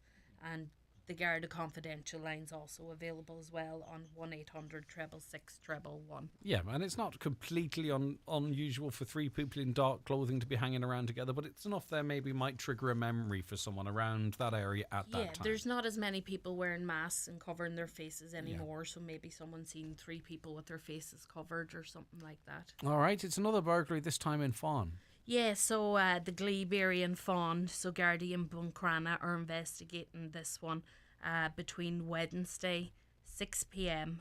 and Thursday morning then 10:15 a.m. An unlocked garage at a private residence was entered and a number of items were stolen from within. There was 2 orange still hedge cutters, a number of sets of vice grips, screwdrivers and adjustable spanners, a handsaw, a cold chisel and a wooden hammer. So again, we appeal to anyone who may have observed anything suspicious in the Fawn area, particularly the Glebe area, between those dates to contact Buncrana Gardaí on 074 9320 540. And of course, it is possible that whoever is responsible might try and move that stuff on. I mean, it's relatively distinctive here. You know, if someone's going around offering, a number of sets of vice grips, and particularly, I think there's still hedge cutters. Do the right thing. You know, it might be a bargain to you, but that's perhaps someone's livelihood or. Absolutely. Even if you're not sure, look, if someone's selling something on, you think there might be any chance it's not right, just give us a call and we'll check it out. Yeah, don't use ignorance as a defence, because it could be easy to do so. Okay, we're going back to Stranorlar now, this time an alleged assault. Yeah, so Gardaí are appealing for witnesses to an alleged assault at Meeting House Street, Stranorlar on Wednesday the 7th of September at approximately 8:10 p.m. A man was walking along that street when he was subjected to an assault by another man. The injured man was taken to Letterkenny University Hospital to receive medical treatment for his injuries, none of which are believed to be life-threatening in nature. So we appeal to anyone who may have witnessed the assault itself to contact us, and we also appeal to anyone who is travelling along that busy stretch of road, Meeting House Street Road to Letterkenny out of Stranorlar, between 8 p.m. and 8:20 p.m. And anyone who had dashcam footage, please make it available to us so we can check it out. If anyone has any relevant information they wish to pass on in relation to this incident, they could contact Letterkenny on 074 9167 100. Yeah, and in relation to, worth reminding, in relation to dashcam footage, the owners of it don't have to download it and edit it and send it on to Gardaí. If they make the dashcam available to Gardaí, you've got people that can go through that process very simply. So Absolutely. You're not expecting the owners of the dashcam necessarily to go through the rigmarole themselves. No, don't worry about that. Yeah. Just contact us and we'll take it from there. Radio, the scammers are still at it thick and fast, and every week it's another angle. They're coming at us. There's new ways all the time. Exactly, yeah, and they will adjust it to what's ever happening at the time. So what are we getting reports on at the moment? This week, a number of people have reported that they received phone calls from scammers purporting to be representatives from a phone company. So once the caller has falsely introduced themselves, the recipient of the call is then instructed to download an app onto their mobile device. If the suggested app is then downloaded, the scammer then takes control of the device remotely. The scammer in some cases was even able to send text messages on the person's mobile phone remotely. So the scammer then informs the recipient of the call that they are now owed a refund, they've been charged too much or something, and they want to give you money. And they request bank details in order to forward the said refund. But when or if the bank details are provided to them, they then attempt to make a withdrawal. So one of our callers reported that they tried to withdraw over €6,000 from his account in the Ballyshannon district within the past few days. Thankfully, it was stopped in time, but it's so easy done. They were persistent, they kept ringing him, and they had a lot of his details as well. They seem to log in, get your details, and that's what makes people believe them then. So even if they know your personal details, don't trust it. And that's what made him think they were genuine then. So they're constantly thinking up new ways to swindle people out of their hard-earned money. Don't make life easy for them. Never provide personal details or bank details over the phone, by text message or by email. Never download an app at the request of a caller, regardless of who they say they are. Should you receive a similar type of call and you are in fact a customer of the company named by the caller, just hang up and contact the company yourself and verify directly with them if it's a legitimate call. And if you're not a customer of the company, then just hang up. If you think you may have fallen victim to this or any other type of scam, contact your bank immediately. And we also ask that people report these matters to us ourselves, so we can make people aware of the new methods that are being taken. And recently, I think people might think that, we keep talking about this type of stuff. But recently, I was contacted by a group or organisations or an individual, and they were trying to defraud me, but they had some information from a data leak. And you know how you talked a little earlier on about how all of a sudden you think, well, how would they know that if they weren't who they said they were? So as soon as they have that little bit of information, or if you're off guard a little bit, or if your mind's elsewhere, even someone like, not even someone like me, but I talk about scams all the time. That's what I mean by someone like me. I talk about it all the time. And I'm sure there's Gardaí that talk about it all the time. But if they get you when your guard's down or at the right angle, it's so easy to, next thing you know, your bank account is emptied. And time is of the essence. And I think with that 6,000 in Ballyshannon, I don't know if you know the details, but I don't.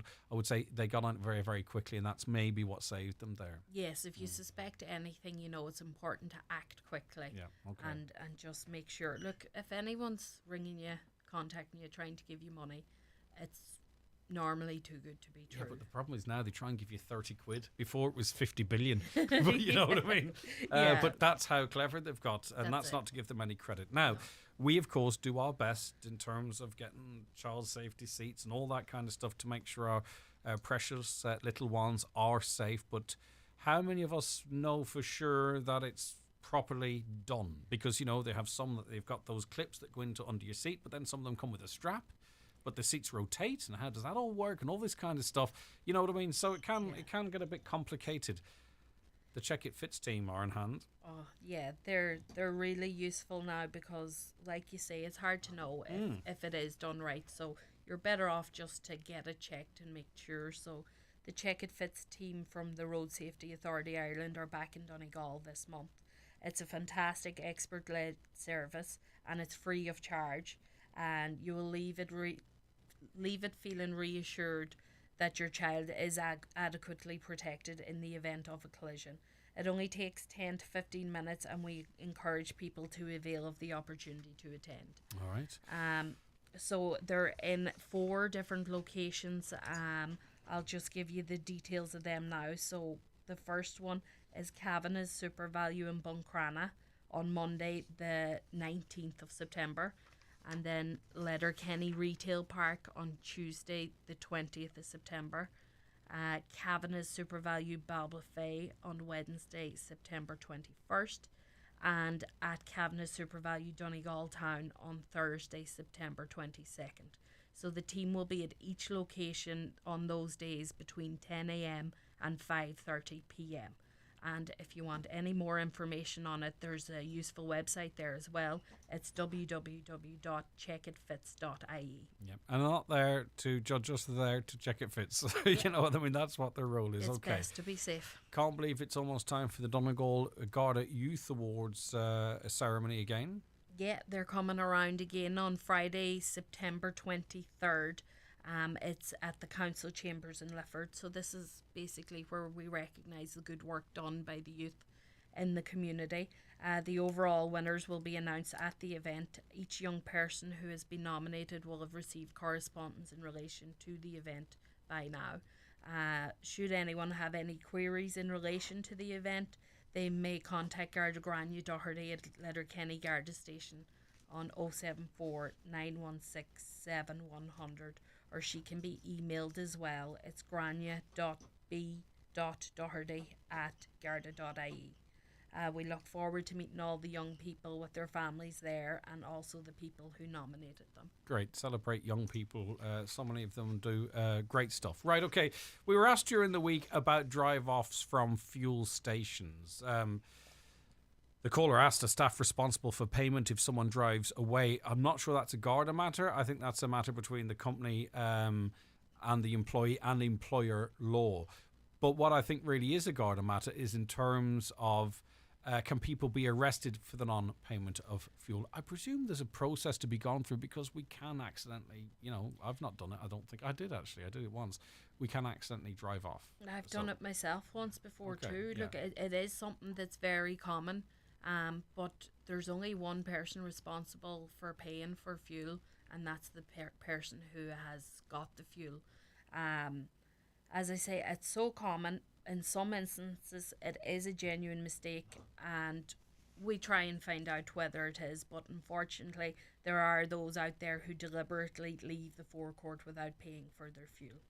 In any instance, the person responsible for payment of the fuel is the customer.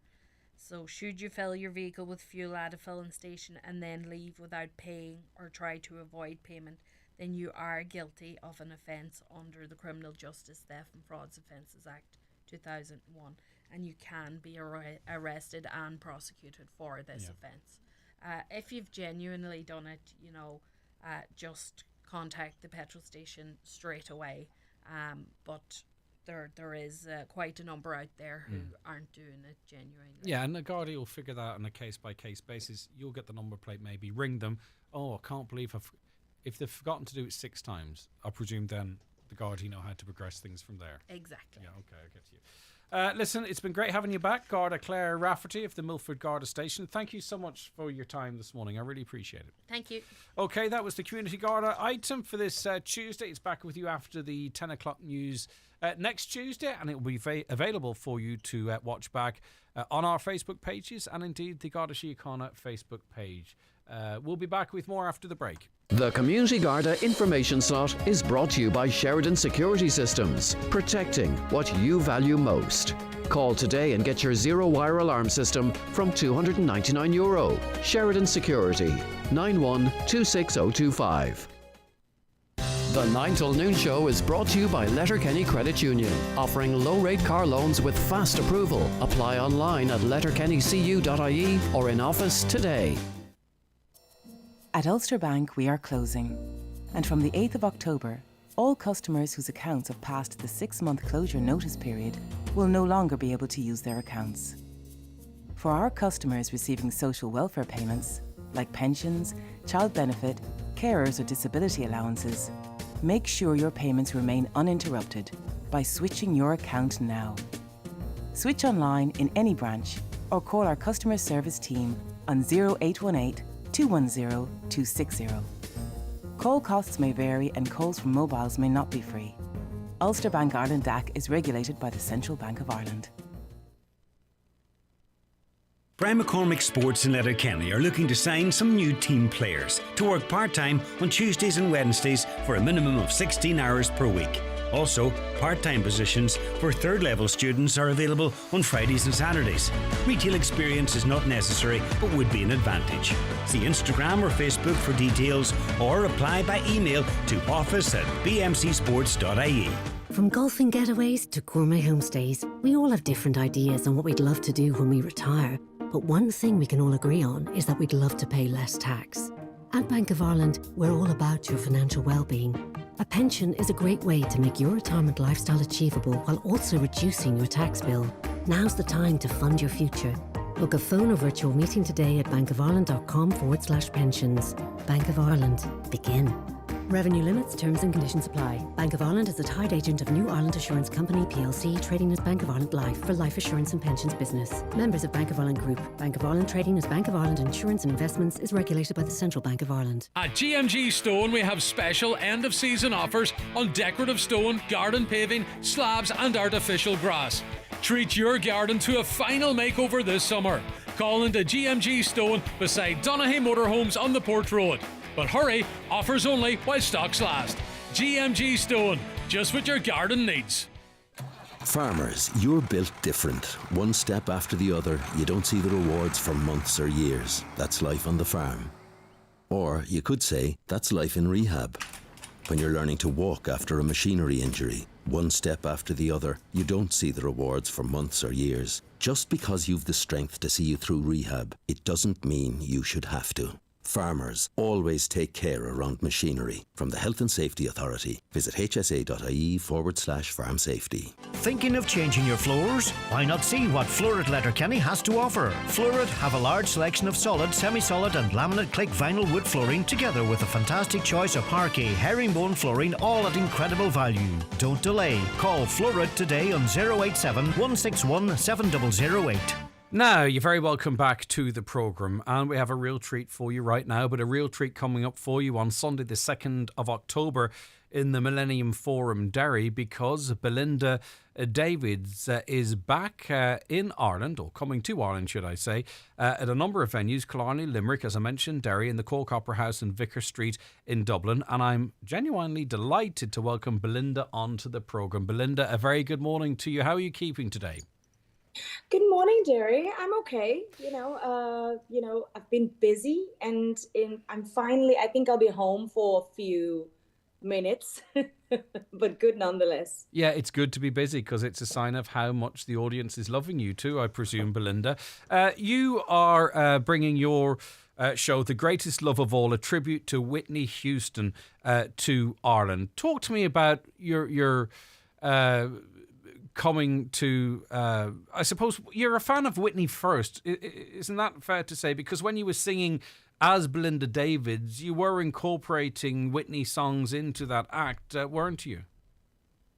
Yeah, I think, it goes a little deeper than just being a fan. I think if you're going to do the show, or if you are going to take on if you're going to do a tribute to Whitney, you have to really know everything about her vocal ability, her technique, and just how she carries herself. And yes, it is me, Belinda Davids, doing the show, but incorporating her sense of style and also, her music, and the way she performed. It's important, because when you bring a show like this to people, you want them to remember her in a certain way. Yeah, because when we hear a tribute act, it can have a couple of meanings, can't it? It can be someone who just dresses up and can sound like someone, but this is you paying tribute to Whitney. Is that correct? Definitely. It's a musical concert. I wouldn't call it even a musical. This is a tribute to her, paying tribute to her in the best way that she was known to be, and so therefore it's not her storyline or her timeline. It is more how she was on stage. Yeah. You've had a career, with singing with some amazing artists. You've enjoyed success yourself as a singer. Was it difficult, or was there any resistance to sort of, making your act in this form a tribute to Whitney? I don't think it was so much difficult to do it. Since I've been doing Whitney for a very long time. One thing that, you have to understand this has been coming for about 30 years. I just managed to grab it and step into it fully, so it's been practice for a long time. Mm-hmm. It was always there. She was always there. She was always in my repertoire. So when the show came along, it was quite actually a pleasure to not wanting to step away from it. I don't wish to get too deep, but do you feel a connection with Whitney on some level personally? I think when you do her songs in the capacity that I am doing, you have to have some sort of connection with her, whether it is personally or whether it's even spiritually. You have to be, because every time I do a song, I see her. So in my mind's eye. And so it's important for me to have that connection with her. Yes, definitely I do. Yeah. And it reminds me a little bit like Ed Sheeran. He has to explain that he's creating the music himself. I'm sure you're familiar with him with his foot pedals and all of that, because people believe it must be a backing track or there must be a band behind the stage. It's a little like you with your vocals, isn't it? I mean, you would almost need to explain. You sound so like Whitney. You'd almost need to prove that this is you, this is your voice, this is your ability. Do you find that people go, surely this can't be someone who isn't Whitney because it sounds so like Whitney? The thing is, I've had actually a perfect example is of when I think I was somewhere in Scandinavia, and they didn't believe that it was me. And they didn't say it to me. They said it to my sound guy, actually.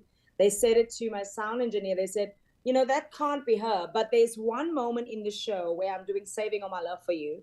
And we've completely stripped it from what the original is, specifically so I can bring across that it is actually me singing. and it was still difficult for people to believe that it was me. But I've gone through that for so many times and so many years that I don't know. It doesn't bother me. It kind of does sometimes, and it makes me work a little harder. It's so obvious you've been asked this a million times, but you know what? I might as well do it. What is do you have a favourite song to perform, and is it your favourite song, or are they two different songs, I wonder? I think I'm moody about what my favourite song would be. There's days when I do I Will Always Love You, and I want to bawl because I think about how much I miss her and how much, people miss her, period. And then I have moments where I want to bawl in One Moment in Time or in Greatest Love of All. So I'm pretty moody. I don't really have a specific favorite. And Whitney Houston is one of those artists, even to casual fans. Like, in other words, there'll be Whitney fans, diehard Whitney fans that will be there and they will know every single word and they will be there with you. But you always know a quality of an artist that once you go through the song list, everyone will know every song because Whitney was that prolific in her success and in the music she produced. It's interesting because when you go into a club today and you play a Whitney song, people are definitely going to be singing along and dancing to it. And so therefore, I believe she was so much ahead of her time. Her music was so much ahead of her time, and grateful to the producers that did it. And so when I do the show and I still see people get up and dance, it makes me so happy. Yeah, it because really she does. made amazing timeless pop classics like I Want to Dance with Somebody, but also arguably top 5 ballads of all time. Top 11, top 5. Definitely. In other words, at ballads, least one of her ballads would be in the balladsy top 5s. Do you know what I'm on Yeah, about? of Like, course. and Yeah, that's an astonishing range. Because not everyone can do that. And I'm not going to diss anybody else, but even people, great ballad singers now, they would find it difficult to have such traction and to make a timeless pop classic at the same time. She was timeless. Yeah. She was timeless. Everything she did was every ballad, and not just the ballad, but even album after album, her songs, the way her albums evolved. Definitely, she was timeless. It's sad that she's no longer with us, isn't it, really, when you think, I mean, she should still be, filling stadium right now, really. Should be. She should be. It's really sad that, she had so much pressure on her. And I blame the tragedy of her drug use and abuse on the pressure that was around her. Yeah, that was her And it is that really was her sad. release, maybe, or her coping. That was definitely her release. I believe it was her release. It's a lot of peer pressure. I don't care how old you are. People go through peer pressure still. Yeah. All the time. And I think too, Belinda, they are just human beings. They've got all the pressure of success. They have to deal with relationships like, everybody has to. And then they have to deal with fame. And then they have to deal with people around them, trying to draw from them, to take from them, to guide them in directions that best suit them than the artists themselves. It must be so lonely and so isolating. And you must wonder who you can trust. And sadly, you see other artists at this time sort of going through it before our very eyes, and you just wish you could take them from it and let them just enjoy their family and enjoy their career and the fame that comes with it without all the crap that goes along with it. It's sad, really. I mean, I get a glimpse of that. Sometimes I do feel the pressure of the people that surround me and the fact that I have to please them constantly. And I am lucky in the regard that I could very easily now, at my age, pull myself from it. Mm-hmm. That I don't have to have it in my life. Yeah. Because if it was consistent, then I would have to resort to something. Yeah. I would have to resort to 12 bottles of Prosecco. Mm-hmm. Yeah, I get you. But you have that control. You're in Yes. control, and yet there's an awareness there, which I think is fantastic. Because that means then you can do what you do for the enjoyment of it. Definitely. And the pleasure, and you can see it in people. So before, can you talk to us about the show that people can enjoy on the 2nd of October in the Millennium Forum in Derry? It's a full 2-hour show, full production. And you take, I presume you take the audience on an emotional roller coaster, don't you? Definitely. When we pick the songs, we definitely picked some of her biggest number one hits. From the beginning of her career right up until the end. And I will tell you this, that when we start, every song that you do has a childhood memory for our generation. And that's what we are bringing to the show. The happiness of, nostalgia, your childhood. I think everybody in their lives at some point have a memory of when they put on a Whitney song. Oh, I was doing this. And so that is why we picked all of these songs. Yeah. And we have the costume changes. We have 8. Oh God, we've got 8 costume changes now. Gets really busy. But it's a lot of fun. So I really invite everybody to come, and if you love Whitney, come and watch the show, because it's still fun for me after doing it for 10 years. Yeah, and I would say as well, Belinda, you talked about the nostalgia and the memories. I'm sure you look down at your audience too and see 15, 16, 17, 18-year-olds, a new wave of Whitney fans, because that is the type of artist she is. She will always be drawing new fans to her music, because the music it stands the test of time. I tell you what, for the past 2-3 years, I've seen a lot of parents, mothers, our generation, bring their kids to the show. And that makes me so happy and proud, because I want everyone to still, to know her music, still know her music. Yeah. You love it, but it's not. I don't mean it is exactly how this sounds, but you've a job to do as well. Do you? Is that what you feel, that you know that you're the premier person that's paying homage and tribute, an honour to Whitney? Do you feel a responsibility, really, actually, is the way I wanted to phrase that? A responsibility to continue, like a responsibility to continue to entertain people, to bring that Whitney experience to them. Definitely. I mean, I definitely feel it more the next morning after after a show. I have to get up 6 o'clock in the morning, because now I have to do a 5-hour drive. And that's when I really feel it. Okay, this is my job and I have to do it. never ever once do I feel that when I'm on stage for those 2 hours, do I feel like it's my job. Never. Wow. Lovely. But it always comes in the next morning. You know, the pressure of getting up in the morning early and getting dressed and going on that drive. But I mean, I love it. I complain sometimes so much about it. I go, oh, it's too early. Oh, I need to sleep. Oh, I need that and this and that. But at the end of a tour, I go, I'll do it again. Yeah. I want to do it again. Have you played Ireland before, Belinda? I have. Okay. We have played Ireland before, and I'm Because very excited. you're going to get an amazing reaction because we love our music. I know I will. It's just going to be absolutely amazing. I can just imagine right now. Just to remind people, Thursday, the 29th of September, the INET Killarney. Saturday, 1st of October, the UCH Limerick. What's of great interest to us in the northern half of the country. The 2nd of October, the Millennium Forum in Derry. It's a Sunday night too. It's a great night. Then the Cork Opera House, a beautiful venue again, Monday the 3rd. And then it finishes up at another cracking venue, Vicar Street in Dublin. You're going to, now we are doing it over Zoom, and you know it's not going to be the full experience, but you're going to be kind enough to give us at least a verse or something, are you, a cappella, Belinda? Yeah, sure. I mean, Okay. what would you like to hear? I would like Is there you. any- I would like. Is there anything specific? Yeah. I would like you to do something that you want to do. Oh God. Okay. I always resort to the song because I love doing this song so much. Okay, so remember when we held out in the rain, the nights we almost lost it. Once again, we can take the night into tomorrow, living on feelings, touching you, I feel it all again. There you have it.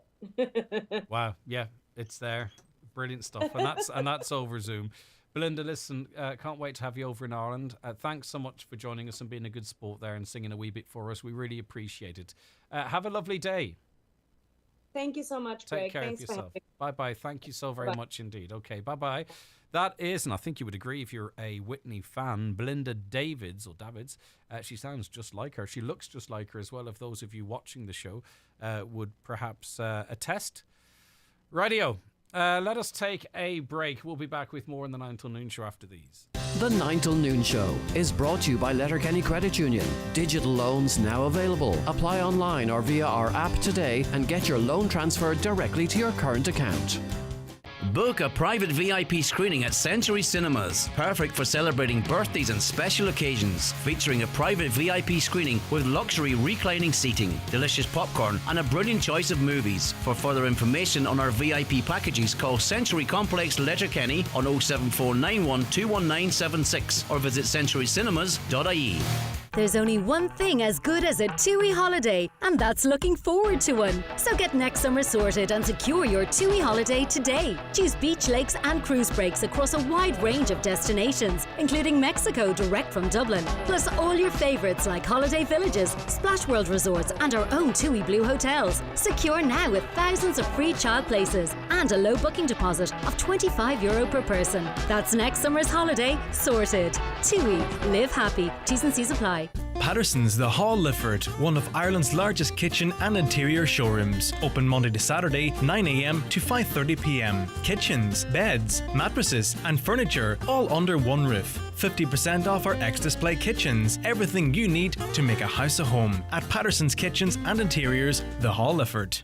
Right now, the worst drought in decades is starving people across Ethiopia, Kenya and Somalia. This is a crisis of horrific scale, but together we can save lives. 7 Irish aid agencies have joined forces and are appealing urgently for help to provide life-saving food, water and healthcare. Please visit irishemergencyalliance.org and click Donate or free phone 1-800-939-979. Thank you. Does your home need a fresh coat for a fresh start? Foy & Company in Ballybuffet and Letterkenny stock all the leading paint brands and wallpapers, all available for nationwide delivery. Let the Foy & Company team help you create the perfect colour scheme for your home and lifestyle, guiding you through the process of selecting the right paint for your indoor or outdoor space. Book your free online or in-store colour consultation today at foys.ie. Foy & Company in Ballybuffet and Letterkenny. SafeTech are running a number of accredited programs this autumn, including basic scaffolding, electro and butt fusion welding, roadworks, plant and machinery, confined spaces, water hygiene for utilities, UK construction cards and more. Funding available on all these programs. T's and C's apply. For all your safety and training needs, visit safetech.ie. Okay, back to your comments. A lot of you messaging in on the vaping issue. People under 21 and smoking. People under 21 not generally interested in smoking. Vaping seems to be the new trend and from a very young age. Therefore, I think 21 is not going to make much difference. Yeah, I tried to make that point to Professor Cox as well. Vaping is being pushed big time on the social media platforms where our young people are. We're probably not there. And even if we are there, our For You page or our timeline doesn't look the same as a young person's one. A caller says, wouldn't make one bit of difference. They stopped making packs of 10 cigarettes supposedly to stop people buying 20 packs, and all it did was make people buy 20 packs. The whole thing was a con job to make people buy packs of 20 to get more tax. I stopped smoking because they started selling bigger packs than that, to be honest with you. So I would disagree with you respectfully, but everyone's different. So you're right for a lot of people as well. So there's no right or wrong in this. I don't think this would make much of a difference, to be honest with you, but we really do need to restrict access to vaping cartridges. Lads in government, people making decisions, opposition parties, whoever you're listening. Remember we were talking earlier on about listening to the public about how to address going to school costs and what we want. Well, I can tell you certainly what the people of the Northwest want is action on vaping. They need some help from government. They need help from legislators because 14, 15, 16, 17-year-olds are able to go into any shop and buy vaping products. It's leaving it difficult for parents to, whether you like it or not, people might say, oh, well, you should just tell them not what to do. It's not always that easy. If anyone in government is listening and they want to listen to the people, do something about vaping because parents and guardians are crying out to us on this program saying they need some support in terms of legislating for vaping. So if you want to listen to the people, that's an issue for you. More comments though. No, you can't really stop an 18-year-old or a 19-year-old from smoking. After all, they are adults, and if they have a vote at 18, they should have the choice if they want to smoke or not. Another stupidest thing in the world, them things, good as a tool to cut down smoking fags, these are vapes, but to start on them is real stupid. All you have to do is stand outside a school and you'll see all the children vaping. The parents are buying it. Maybe not directly, but certainly indirectly. Hi, Greg. I had issues with my son getting vapes since before summer. He's only 14 and reckons that there's lots of shops in Letterkenny selling them to young teenagers. Is there supposed to be an age limit? It's all types with and without nicotine. He named several shops that they are available. All right, okay. Well, you see, that is the problem. By the way, we had a listener on during this is what I love about this show. I really do. We had a listener on, asked a question about snowdrops, right, on the gardening slot. And someone was listening to that. And then they were in Duns and they saw snowdrop bulbs in Duns and they thought to text us, right, there are snowdrop bulbs in Duns. And they say, I remember a lady calling into Paul the gardener asking for them. Isn't that a brilliant thing that someone's retained that information, saw them and called us? So that lady, I can't remember her name, but she sounded like a wonderful woman. If you're interested still in the snowdrops, and I think there was some talk of them being quite difficult to grow, you could go and get your snowdrops in Duns. That's what we're being told. Right, news on the way. The 9 till noon show with Letterkenny Credit Union. Do you need to switch your current account or loan? We are now offering MyCU current account and debit MasterCard, bringing full banking features and competitive rate switcher loans. For all your health and beauty needs, you can always rely on McGee's Chemist in Letterkenny. If you need a prescription, just call or order online at mcgees.ie and it will be ready for you in advance before you arrive. For beauty and skin care, there's all the big names at great prices in store and online. And for your photo printing needs, simply download the McGee's Photo Prints app or click on the website link. McGee's Chemist, Main Street, Letterkenny. For all your health and beauty needs and so much more. Call 91-21409 or visit mcgees.ie. It's where you live. It's where you relax. It's where you make memories. Treat your home to a visit to Cooney's Home Interiors. We have everything in store to help recreate your home. Choose from our extensive range of suites, tables, beds, mattresses and home furnishings for every room. Cooney's Home Interiors, Letterkenny. Style and perfection at incredible value. There's never been a better time to go full Lidl. Let's hear it from our customers. If no matter what they want, there's something in the fridge. We discovered stuff that made our dinner special. They'd go, you didn't buy your meat in Lidl this week, did you buy it somewhere else? Yeah. Whereas now there's no point in me going anywhere else. It's Lidl. That's what they want. Go on, go full Lidl today. Callahan's Gala and Go Burt, your one-stop family shop. Drive into our newly renovated spacious forecourt. Fill up with our upgraded modern fuel pumps and save with our keen Go Fuel prices. Located on the main Letterkenny to Derry Road, we're the ideal pit stop on your Donegal journey. Fast flow fuel, self-service or attended with a smile. Sure, it's all go at Callahan's. At Hickey, Clark and Langan Insurance Brokers, they compare quotes from all the leading insurers, so you get a great price. Home, motor and van, farm, holiday home, travel and liability insurance, they quote them all. So if the worst happens, you're covered. For a competitive insurance quote today, call Hickey, Clark and Langan on 9126688 or pop into their office at Ballymacool, Letterkenny. Hickey, Clark and Langan General Insurances Limited, trading as Hickey, Clark and Langan, is regulated by the Central Bank of Ireland.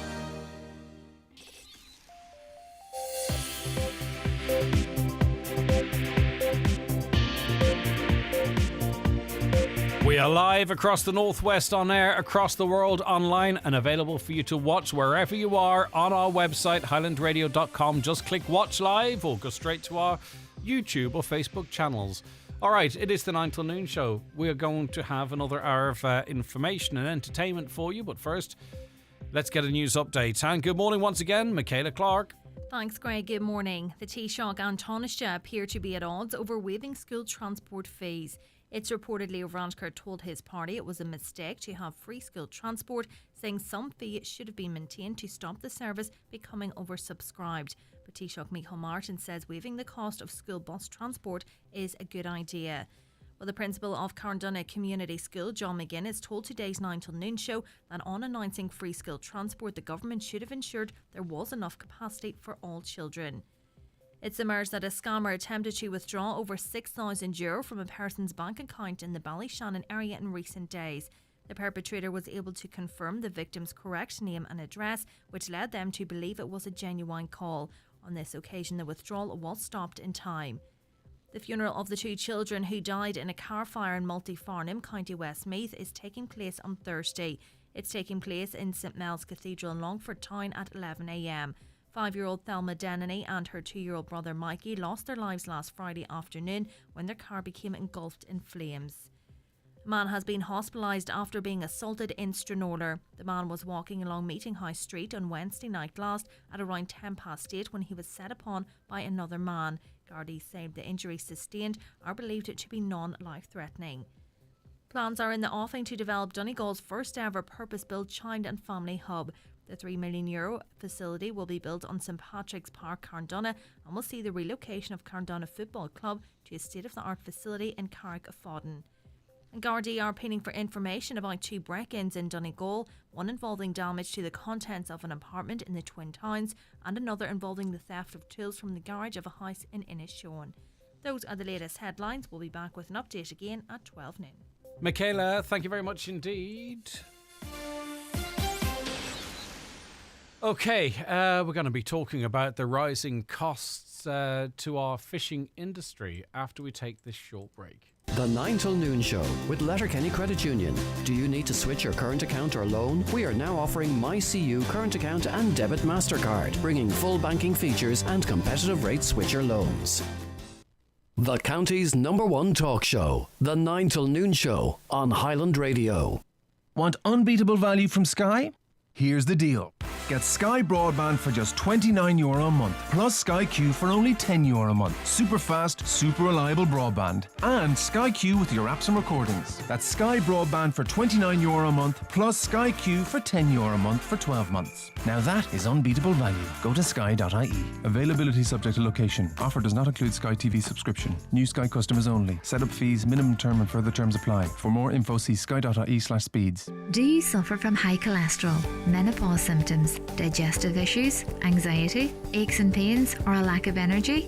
The highly trained team at The Natural Way Letterkenny can provide advice on natural remedies for a number of individual health issues. The Natural Way also has its own brand of herbal treatments to help fight fatigue, relieve digestive discomfort, maintain a healthy immune system and alleviate common menopause symptoms. The Natural Way at Letterkenny Shopping Centre, your one-stop health shop.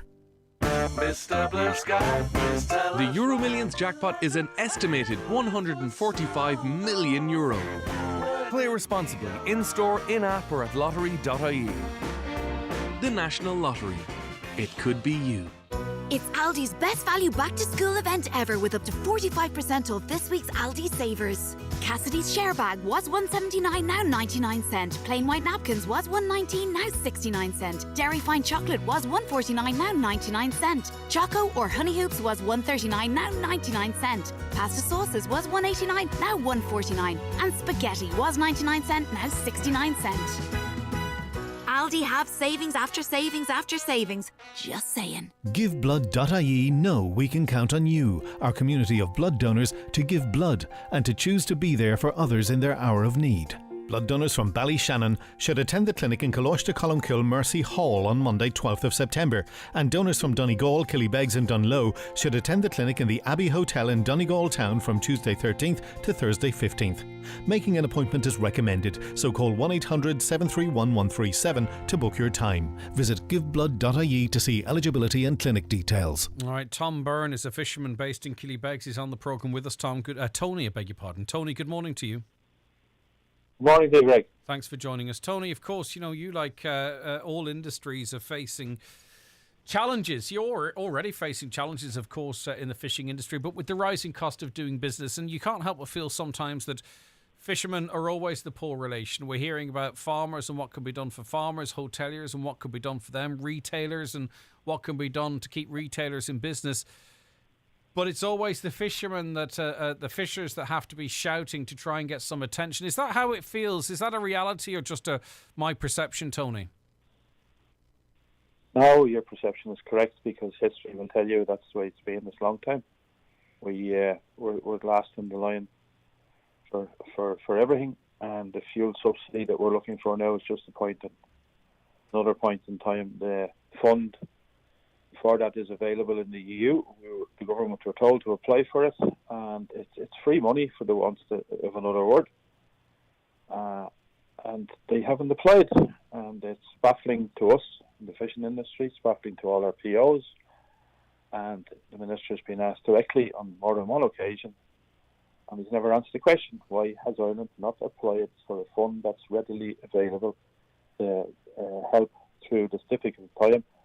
And all fishermen are doing is supplying fresh food to Irish and European people. That's all we're doing. Trying to make a living, and we're trying to supply freshest of fish to our own people and to our European neighbours. And we're hamstrung, apparently, by our own government. And of course, this would be the responsibility of the Marine Minister, Charlie McConalogue, I presume. Yes, it's his department with Hamlet. Now, this let me point this out. This is free. This is money. This is free to the exchequer. Mm-hmm. This subsidy is ready. It's sitting. We've been told that our government have to apply for it, and for no reason in the world where this won't cost Ireland a penny. This will help our fishermen, and don't forget, our fishermen are all Irish citizens, and we're all Irish people. So it will help everybody. I think the answer to the question as to why this fund hasn't been drawn down might be very telling. As you say, it's free money, it's available. Other nations in Europe are taking this money and they're helping to subsidise fuel costs for fishers. Why is the Irish government not drawing down this money? And I think that answer, or maybe even a lack of an answer, perhaps might be very, very telling. Well, Minister McConalogue was on prime time 2 weeks ago in a Castledown Bear-based programme, and he was asked that question and he didn't answer it. So I'm not here to bash anybody. I'm just wondering why that we haven't availed of a subvention that's there. And I said, all we're trying to do is supply fresh fish to our home market and our European market. We're trying to feed the nation, which we did all through COVID. And here we are again, having to come on the radio and ask this fairly straightforward, simple question: why? Talk to me about the impact of rising fuel costs on doing business. Well, as you know, last year we were paying an average 40 cents a litre for marine diesel. This year the average is 105. So that tells its own tale, and we're on the western peripheries of Europe. Our transport cost into the European market has also increased because the lorry drivers are paying more for their fuel, so it costs more to send your fish to market. So everything has gone up. The price of lube oil, the price of lube filters, the food that we put on board our boat to feed our crews has gone up because all the housewives now. So everything has increased over the price of fuel. Now, bearing in mind that the price of a barrel of oil has been dearer before, but fuel never got to this prices. So this is people taking the mick from this. Yeah, well, there are other factors as well. The strength of the dollar doesn't help the situation, and it wasn't as strong back at the time you're referencing. So I understand exactly where you're coming from. In terms of margins, though, you have to make a decision. You're not going to go out and fish at a loss. Are we at the point whereby you are having to make decisions as to whether or not it's worth going out? Well, this summer now, this year, we didn't go white fishing. Normally, we would white fish with 3 of the crew, and we would go pelagic fishing for sprat and herring when the season opens, which will be in 2 weeks' time. So this year we done no white fishing at all because it's uneconomical. You'd be wearing out and running down a boat for nothing, for no benefit. You'd be wasting valuable fuel and valuable time, and it's cheaper to tie the boat up. All right, so the key question is, and we'll put it to Minister Charlie McConaughey's office as well. One question. Go ahead. Why have we not applied for the fund? Why have we not applied for a fund that's there? It's free money from Europe, right? Nothing is free. But it is a fund. We can draw it down and make fishing more profitable, or some profit at least. Make it worthwhile going out to sea. Make life more bearable. Right. Okay. Well, Tony. Last Sunday, Simon Coveney was on the television, and he was spouting out about people's ESB bills, and he kept saying, well, this is, we have to be careful, this is taxpayers' money. Well, this money isn't taxpayers' money. This money is free. He really emphasised that he had to be careful in the upcoming budget. We can't be giving away taxpayers' money willy-nilly. Well, this is money that won't cost the taxpayer a red cent. This is going to help the taxpayer. Right. Leave it with us. As soon as I get an opportunity to ask that question directly, I will. Tony, thanks for your time. Okay, great. Right, take care. Tony Burns, a fisherman there based in Killybegs.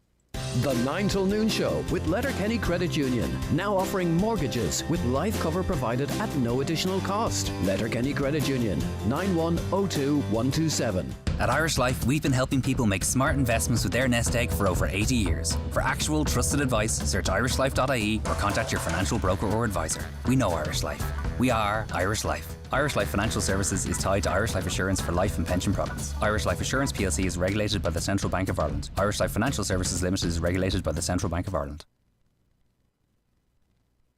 Tourism businesses have a brand new mark of employer excellence. Driven by the employee's voice, the Employer Excellence Programme recognises employers who consistently create better workplaces for their employees. Attract and retain top talent. Shine the spotlight on your business. The Employer Excellence Programme. Learn more at falterireland.ie. Vamos, amigos. We're off to sunny Centra for their famous Spanish wine sale. Hola, kitchen parties. Adios, spending loads. All of your favourites from Rioja to Albarino and Tempranillo to Garnacha are on offer now in your local Centra. For a great night in, choose Centra and their Spanish wine sale. Enjoy alcohol responsibly. With a smart meter, you can take full control of your home's electricity usage. But here's the important bit. Only if you sign up to an Electric Ireland smart meter plan. Our personalised usage insights will help you make the most of your electricity. So if you'd like to find out the perfect time to put on a wash, or see how your bill's looking on any day of the month, search Electric Ireland smart meter plans and find out the best plan for your home. Smart meter required. T's and C's apply. An important timetable update from TFI Local Link Donegal Sligo Leitrim, route 953 Moville to Letterkenny. Great news from Monday, September 19th. TFI Local Link route 953 Moville to Letterkenny will be extended to Greencastle and will now service locations including Kildaff, Glenealy, Greencastle and Bridgend. Operating up to 3 times per day, 7 days a week. The enhanced route will now provide a new peak time service for students and commuters into Letterkenny, arriving for both 8 a.m. and 9 a.m. and returning at 5 p.m, as well as improved connectivity to regional bus services for onward travel. For timetables, fares and all route information, see locallinkdsl.ie or call our office on 074 9741 644. TFI Local Link, part of the Transport for Ireland network. If you're aged 50 to 64, it's time to boost your protection from COVID-19. Your protection from previous vaccines or from COVID-19 infection decreases over time. Your next vaccine will help protect you from serious illness in the months ahead. Book an appointment at a HSE vaccination centre on hse.ie. Call our team in HSE Live on 1800 700 700 or contact a participating GP or pharmacy from the HSE. For us all. Now, there's a fantastic weekend coming up in the Twin Towns. Cunniff, Finn Valley are celebrating their 40th anniversary weekend, the Cunniff organisation. Friday the 16th of September, there's a traditional Irish night in the Finn Valley Centre. There's music and dancing and singing and crack with refreshments served and free admission. Saturday the 17th of September, there's music and dancing in Keys Hotel to DJ Jerry McLaughlin and our own David James. Doors open at 8:30pm and a very reasonable €5 entry. And there's a fun day for children in the Finn Valley Centre on Saturday the 17th as well. It's from 1:30 to 3:30pm and it's all to mark Cunniff's 40th anniversary weekend. Mary McGinley looks after the shop and joins us now. Mary, lovely to see you. How are you keeping? I'm very well, thanks, Greg. Very well turned out, Mary, if you don't mind me saying so. Thank you very much. Now, talk to us about Cunniff, because for any organisation to reach a milestone like 40 years is really impressive. But for those who aren't familiar with the charity, talk to us about it. Okay, so Cunniff was formed as a voluntary organisation, and it was formed in the Twin Towns in 1982, in September 1982.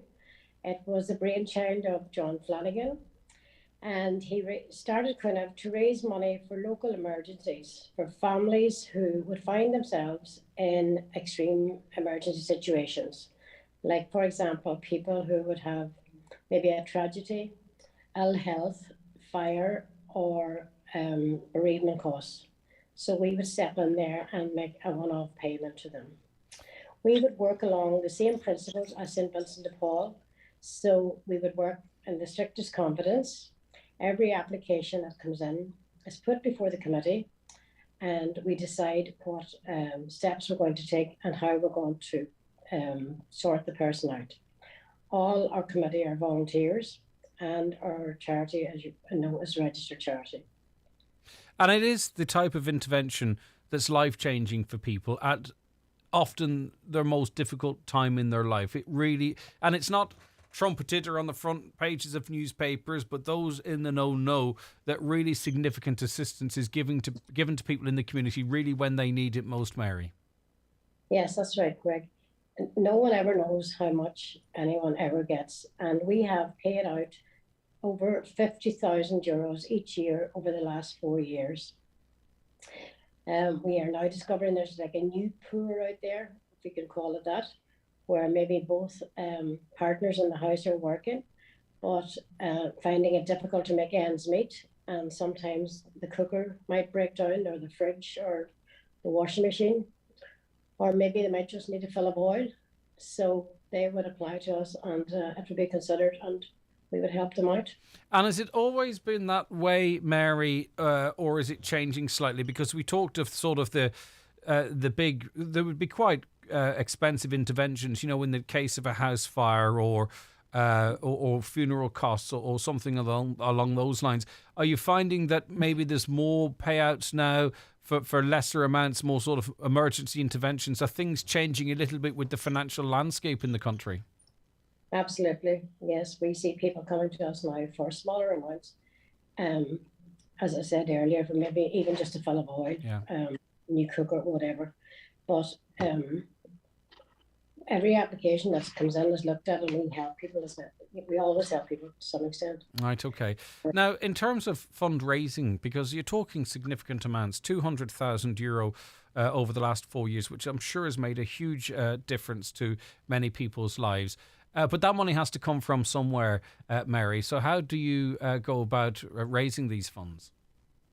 We have the most amazing charity shop in Stirling, Greg. Any day you're passing, please feel free to call in. I shall call in. We are indebted to the people of the Finn Valley area for giving us enough donations so as we can, the shop's amazing. We get loads of donations. Obviously, the shop sells them off, and that creates the revenue for us. What kind of stuff do you stock, Mary? You could say from a needle to an anchor and everything in between. And there's a lot in between a needle and an anchor, yeah. Well, we have loads of clothes. We have a bridal one this week if you have a wee look on the way past. We have, and I would say 80% of our clothes still have the labels on. We have some shops who are extremely generous to us and actually give us their clothes. They may be a little bit out of season, but they're still brand new clothes. Mm-hmm. We get lots of stuff in. We have a sort of wee hardware department, so we get a lot of stuff in, from tea sets to dinner plates, knives, forks, ornaments. Haberdashery kind of stuff as well.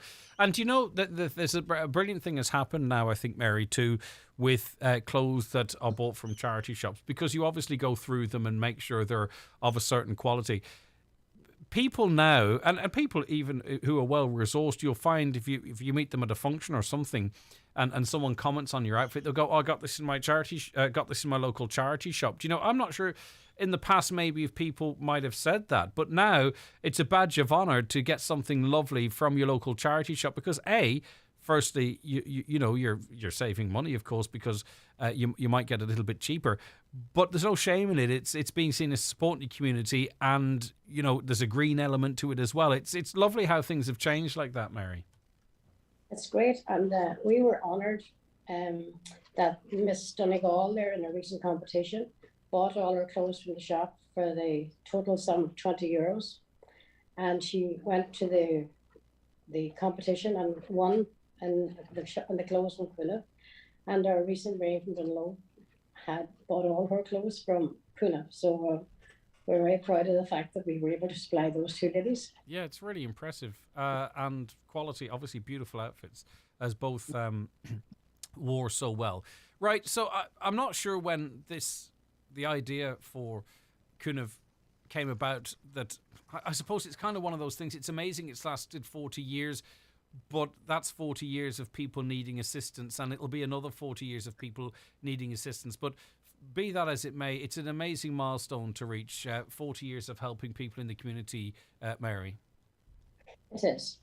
As long as we can afford to help them, we will help them. Sorry, I just must say one thing here. Sister Anne McClune used to run that shop for the Family Resource Centre, and when she retired, she very generously offered it to Cúnamh. So that's how we are enabled to have as much money as we can. Another act of generosity. That's beautiful, yeah.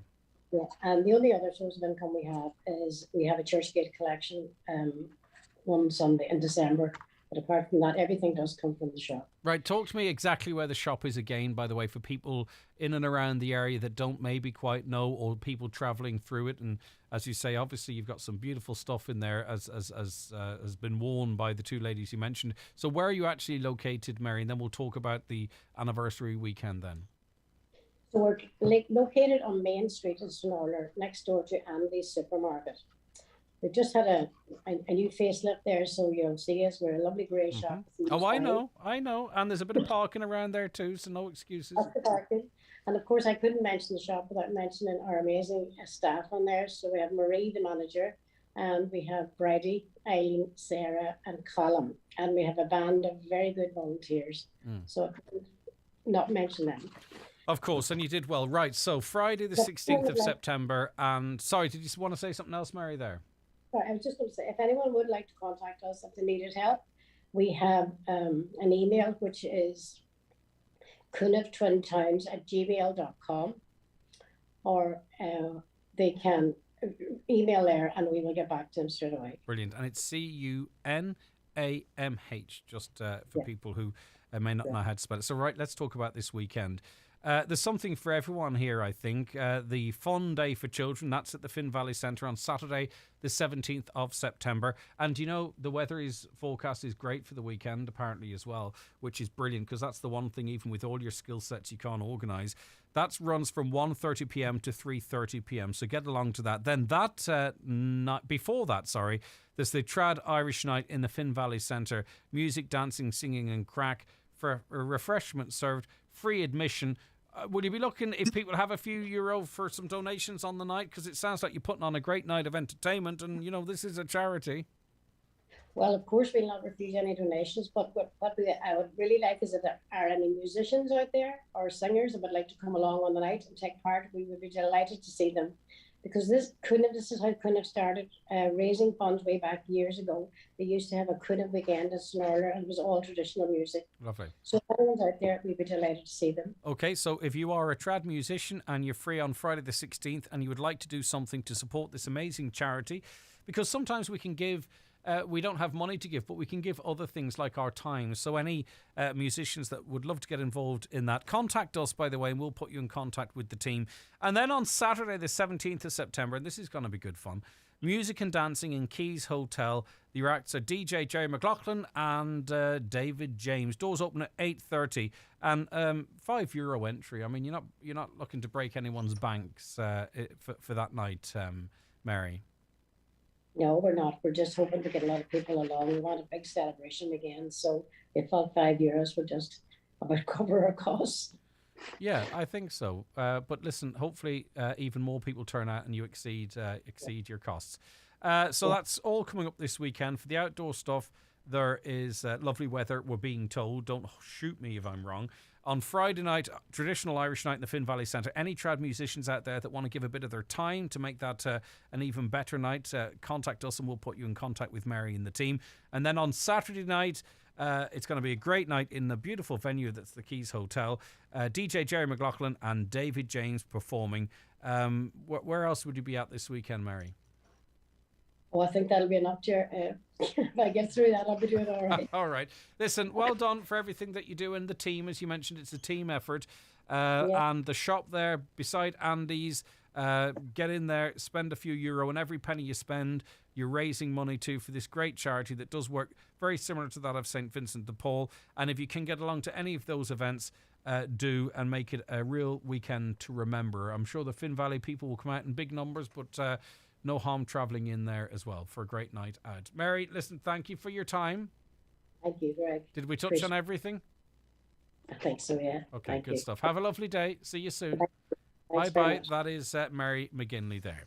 086 60 25,000 WhatsApps and texts. Call us on 07491 25,000. By the way, if you want more, any contact details there for that event. All right, you are tuned to the 9 till noon show here on this Tuesday, the 13th of September.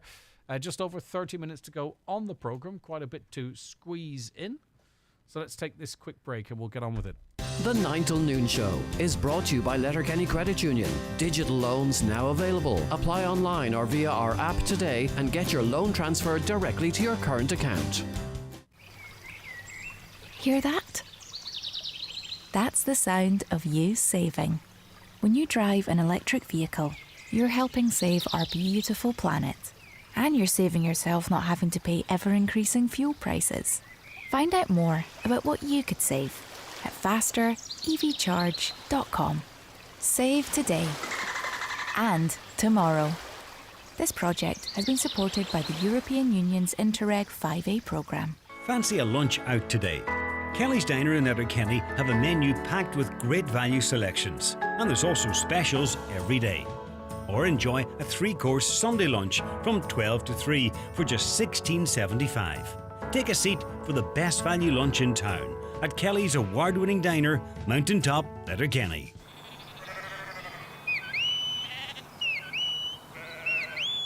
When it comes to herding up the latest news, views and reviews on farming in Ireland, nobody does it like the Farming Independent. chasing down key stories, trends and topics from the ever-changing world of farming and agri in Ireland. So pick up the Farming Independent every Tuesday and get the lay of the land. Up close and independent. In Ireland, we love our sport. But whatever the game, there are things we'd all love to change. I'd make the pitch smaller. But if you're a person from a disadvantaged or underrepresented group, changing the game can mean something very different. I want to be judged on my performance, not on who I am. Sport Ireland is working to make everyone feel more included. Find out how we're changing the game at sportireland.ie/sport for all. Crawford Tiles Castlefin. Bathroom yard sale starts Thursday the 15th to Saturday the 17th of September. Be quick or you'll miss out on bargains galore. Toilets, vanity units, wet room screens, shower cubicles and more. In-store 15% off all bathware. Remember, 3 days only. Miss it, miss out. Telephone 91 43942. Okay, now let's say good morning to Kathleen. Kathleen, thank you very much for joining us this morning. Hello, Greg. How are you? I'm not too bad. Just so everyone's aware, there is a boil notice in West Donegal. It's arising out of operational difficulties at the Lettermack Award water treatment plant. It was put in place on August the 12th, over a month ago, and there's no indication as to when it will be lifted. And we're trying to get some answers from Irish Water. What's life like with this boil notice hanging over you in the Meena Cross area where you're speaking to us from, Kathleen? Greg, to be honest with you, it's been quite difficult. In my own situation, I have a young family, and you know yourself, between your normal day-to-day living and then activities outside of the house, be it going to sports or whatnot, obviously water is going to be playing a big part. So we've had to buy water on a daily basis from our local shops, adding anything up to €20-25 extra onto your weekly bill. We initially found out through local knowledge, word of mouth. This is something that wasn't brought to the attention of any of the householders by Irish Water. It was something that was put up on social media, and you know, between talking and whatnot, people have found out this way, which is quite disappointing in my opinion, because if it's something that's affecting our own health, I think every household should be contacted individually to let them know. 100%. I agree with you, because if you're not on Twitter, or if you don't happen to hear a radio ad or see a newspaper article, you are completely unaware, and you've actually spoken to people who have been drinking away at this water. Yeah, an example being this morning when I was saying that I was going to come on to speak to yourself about it, a gentleman informed me that he hadn't found out about this until about 2 weeks ago, which means that he has been drinking the water and consuming it for the 2 weeks without knowing, and you know, to the detriment of his own health. And contacting Irish Water, they are saying it's indefinite. They're giving no, you know, realisation as to when this is going to be resolved. And what's more, we don't even know what the bacteria is. We don't even know what the problem is. We've just been told, boil your water. We can't brush our teeth with it. We can't do anything. And even with the boiled water, for example, I'm a tea drinker myself, and of course would like to go through quite a few cups in a day. And, you know, there has been situations over the last month where I have myself had stomach issues, and I would definitely say I'm not someone who would be prone to it. So I would definitely say even boiling it, I wouldn't be 100% happy that it's doing what it needs to do. Yeah, I get so, you. And also too, Kathleen, in terms of baths and showers, I wouldn't be satisfied that it running through the hot water tank or coming out through the shower would eliminate any risk. You know what I mean? So what needs to be done, absolutely. Yeah, exactly. And like with Irish Water, I suppose that the biggest issue that you see now, what regarded is, if it was left to the Donegal County Council, you had a localised body who you could contact. You could find out from them. They knew where you were. They knew where you were talking about. Now you're speaking to a phone person, answering a phone, and you are but a number. And that's basically what it is. There doesn't feel like there's any end in sight with it. And it's just now that you realise, when all of these large situations are brought away from our localised area, being the council or whatnot, you have nobody to run to. You have nobody to seek help from. Yeah, and listen, there's a lot going on, but initially, and I think it's a really important point initially, if the ESB have some scheduled maintenance they do around my way anyway, you will get a little card through the door saying the power will be out between 2 and 4 and such a date. It's not enough from Irish Water to take out a few ads and to put something on Twitter on something that could have such a serious impact on someone's health, particularly if they were immunocompromised, maybe a little older or very young. A Twitter post and a couple of ads does not cut it when we're talking about potentially such a serious health issue. 100%, Greg. And like, as you know, there's quite a lot of our older generation that don't access social media, that don't, you know, it wasn't, from what I can gather, it may have been printed in local papers, but people don't tend to buy them as much anymore. You know, the elderly haven't been coming out and about as much with regard COVID and that. So, like, there's definitely a large percentage of our community who are not informed about this. And only I myself was lucky enough to be in a situation with my work and that, where you were speaking to people and you were able to find out. I wouldn't have known either. So it's very, very disappointing for the whole area. Like, and we are in a cost of living crisis, and people are living it, which means that when you go to the shop, you've got a certain amount of money and you shop to that amount of money that you have. The discretionary spending for many of us is not there any longer. Now, you having to buy water, that starts eating into that money that you have for food. I mean, that's a reality. Well, like, for our own family, Greg, you're looking at 25 euro a week. That's 80 euro in the month, 80 to 100 euro in the month, which is a large percentage of your discretionary income that's no longer available because of that necessity.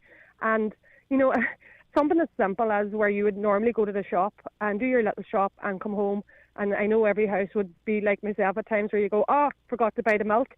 Now you're having to try and remember, you're coming in the door going, I have no water. You know, where you're back out again, and it's adding that extra stress and strain on families that doesn't need to be there. Right. The Irish Water say they're cleaning the clarification unit and replacing a filter. Now, that's going to take them 2 months. I'm not an engineer, but what the hell's going on? How long does it take to clean a clarification unit and replace a filter? It can't be 8 weeks. Like, what did they switch? No. Did they put out this boil notice and then scratch on until the start of September? Like, and we have to speculate because they won't come on and speak to us. But I don't know if you know anything about you know, with regard the cleaning. Sorry for interrupting you, Greg. You would imagine with regard to maintenance and cleaning, those sort of things are not something you decide on a Monday morning. They are planned. You know, the people need to be in place. The requirements to do it needs to be in place. And for it to be just told to us on a Friday evening, you know, as an example, do you know what, we're going to do this on Monday, by the way.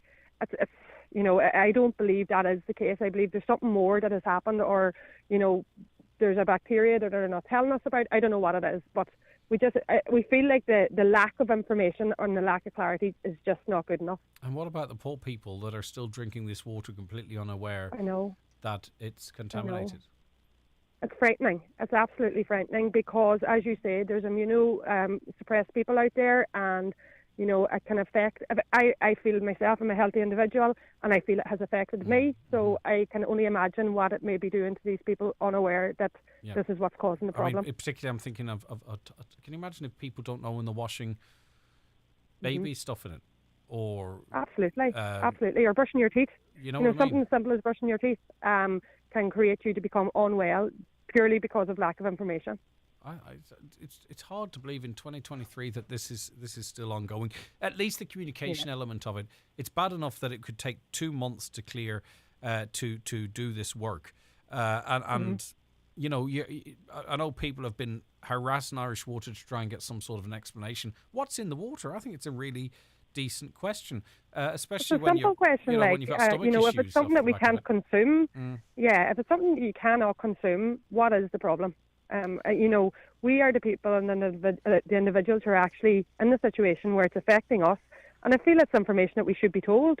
You know, so at least it would make you know, an informed choice then as to, you know, going forward. You could understand, but it's the lack of understanding and lack of clarity that leaves people just in limbo. You know, and especially when you ring the organisation like Irish Water and you're told indefinitely, I can't give you a date, unknown.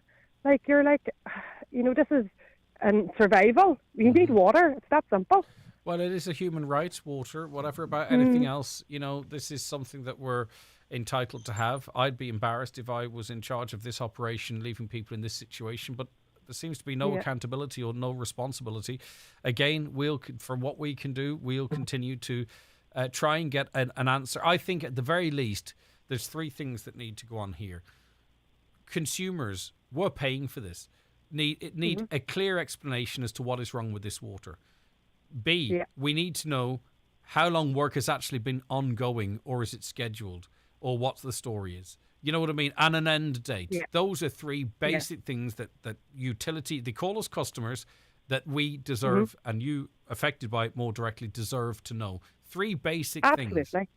And you're not asking for an awful lot. If you got that information, you're more informed, you know what the problem is, you know what's going on, and be able to, go from there. But as you say, it's just the lack of information and a lack of clarity on it that's the most worrying thing at the moment. Well, I'm not sure if you're aware, but there's a Glentees Municipal District meeting which is taking place today. It's a scheduled meeting. This has been ongoing for long enough that Irish Water were given quite a bit of notice to attend, to answer questions of the people that people elected. You might be surprised or not surprised to learn Irish Water haven't shown up at that meeting.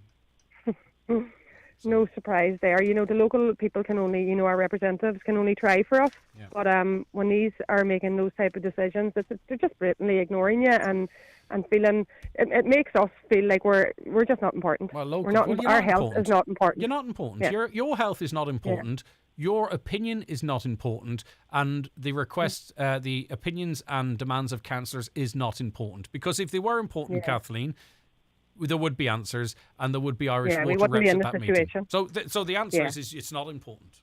So the health of your family is not important, because otherwise you wouldn't be on to me and we wouldn't be trying to get answers together, would we? You know what I mean? So Absolutely. All right, okay. It's and then in Milford, you've got people can't get answers there. The place is stunk out because of a system's failure or system inadequacies. It's crazy stuff. All right, listen, Kathleen, thanks. It's a bit like the forgotten county, as always. Well, as you were speaking, I was listening intently to what you were saying, Kathleen, but I was thinking, are they on about this stuff at Midwest Radio or down in wherever, every radio station around the country? Or is it just us? Is it us that are treated like this?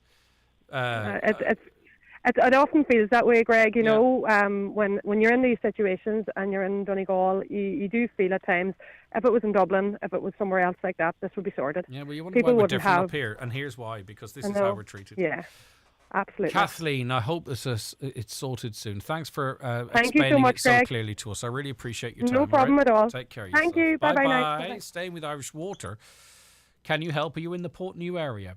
This caller says an elderly neighbour got a call to say the water would be off in Portnew from 7 a.m. to 7 p.m. tomorrow. I can't get through to Irish Water. Has anyone else in the area heard of anything? Now, the reason this is quite interesting is because this person was called to say. Now, I'm not sure if they were called by Irish Water or somebody else. But did anyone get any... You know what, actually? I can check here to see if they put anything out on their social media. It's probably the easiest way, isn't it? And to find it, you have to go hashtag IWDONEGAL. Then you have to hit search, go to latest. Let's see what they have to say here. As part of the National Leakage Reduction Programme, mains repair works may cause supply disruption to Blue Banks, Kilmacrennan and surrounds from midnight until 5 a.m. on September 16th. Repairs to a burst water main may affect Clyhor, Ballyshannon, Bleak and surrounds until 5 p.m. today. That's sorted. That was yesterday. Don't see anything. Oh, yes, here. A waste treatment plant interruption may affect supply to Portnew, Rossbeg, Cleangort, Doochery, Meenacross, Dewey, Glentees, Falmore, Lechmacaward and surrounds from 7 a.m. until 7 p.m. on the 14th of September. So that is happening tomorrow. It's a water treatment plant interruption. It may affect supply Portnew, Rossbeg, Cleangort, Doochery, Meenacross, Dewey, Glentees, Falmore, Lettermacaward and surrounds, and it's between 7 a.m. and 7 p.m. tomorrow. So I can do no more for you. That's that information clarified. The 9 till noon show is brought to you by Letterkenny Credit Union, with monster loans available up to €60,000 for all occasions. Visit letterkennycu.ie. There's never been a better time to go full Lidl. Let's hear it from our customers. No matter what they want, there's something in the fridge.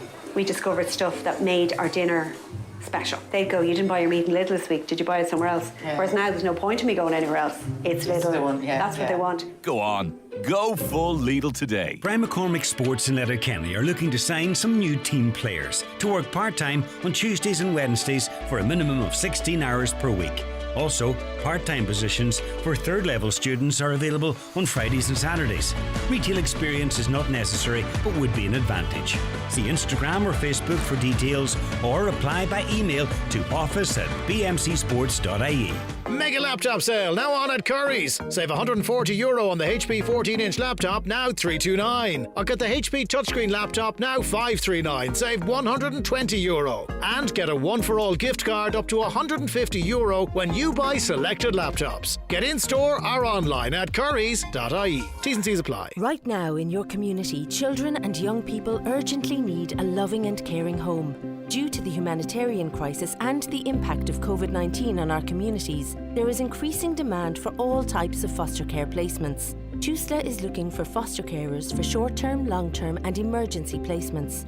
Join us for a TUSLA fostering information session. Visit us online at fostering.ie or call free phone 1800 226 771. Change a life. Become a foster carer. We know it's only September, but here at House to Home, we're already thinking Christmas. If you need a new Irish-made suite of furniture in time for the festive season, call into our showroom in Bridgend, Donegal.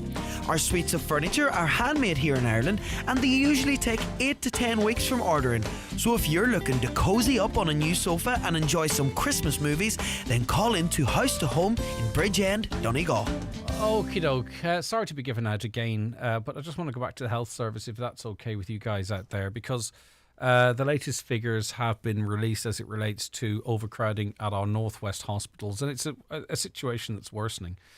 At Letterkenny University Hospital, there's 19 patients who are sick enough to be admitted to the hospital but are in the ED waiting on a bed. On wards elsewhere, 23. It brings a total of 42 people. Now let's go to Sligo University Hospital, which incorporates much of South Donegal. There's 44 people sick enough to get into hospital, but they're in the ED. Another 13 in wards elsewhere, bringing the total to 57. Just to double check I'm on the right line here. Yeah, it's 57. So in total, it's 59.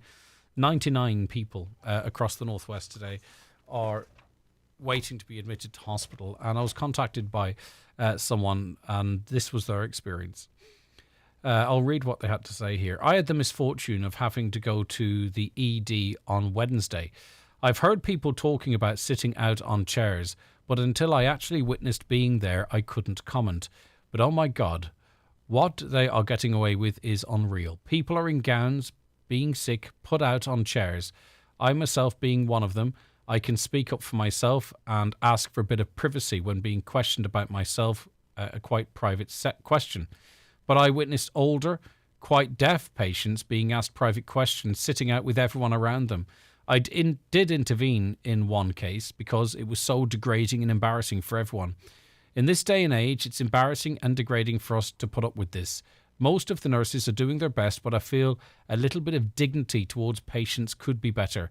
I'm not a prude, but by no means what I witnessed last week will stay with me, and I feel I should speak out. I would encourage other people to share their experiences, and that's just one element of the privacy element. And we had Sean Murphy, on the programme, and you know, sometimes when you go up to the counter, I'm not sure if they've changed it, he promised to committed to look at it, you have to.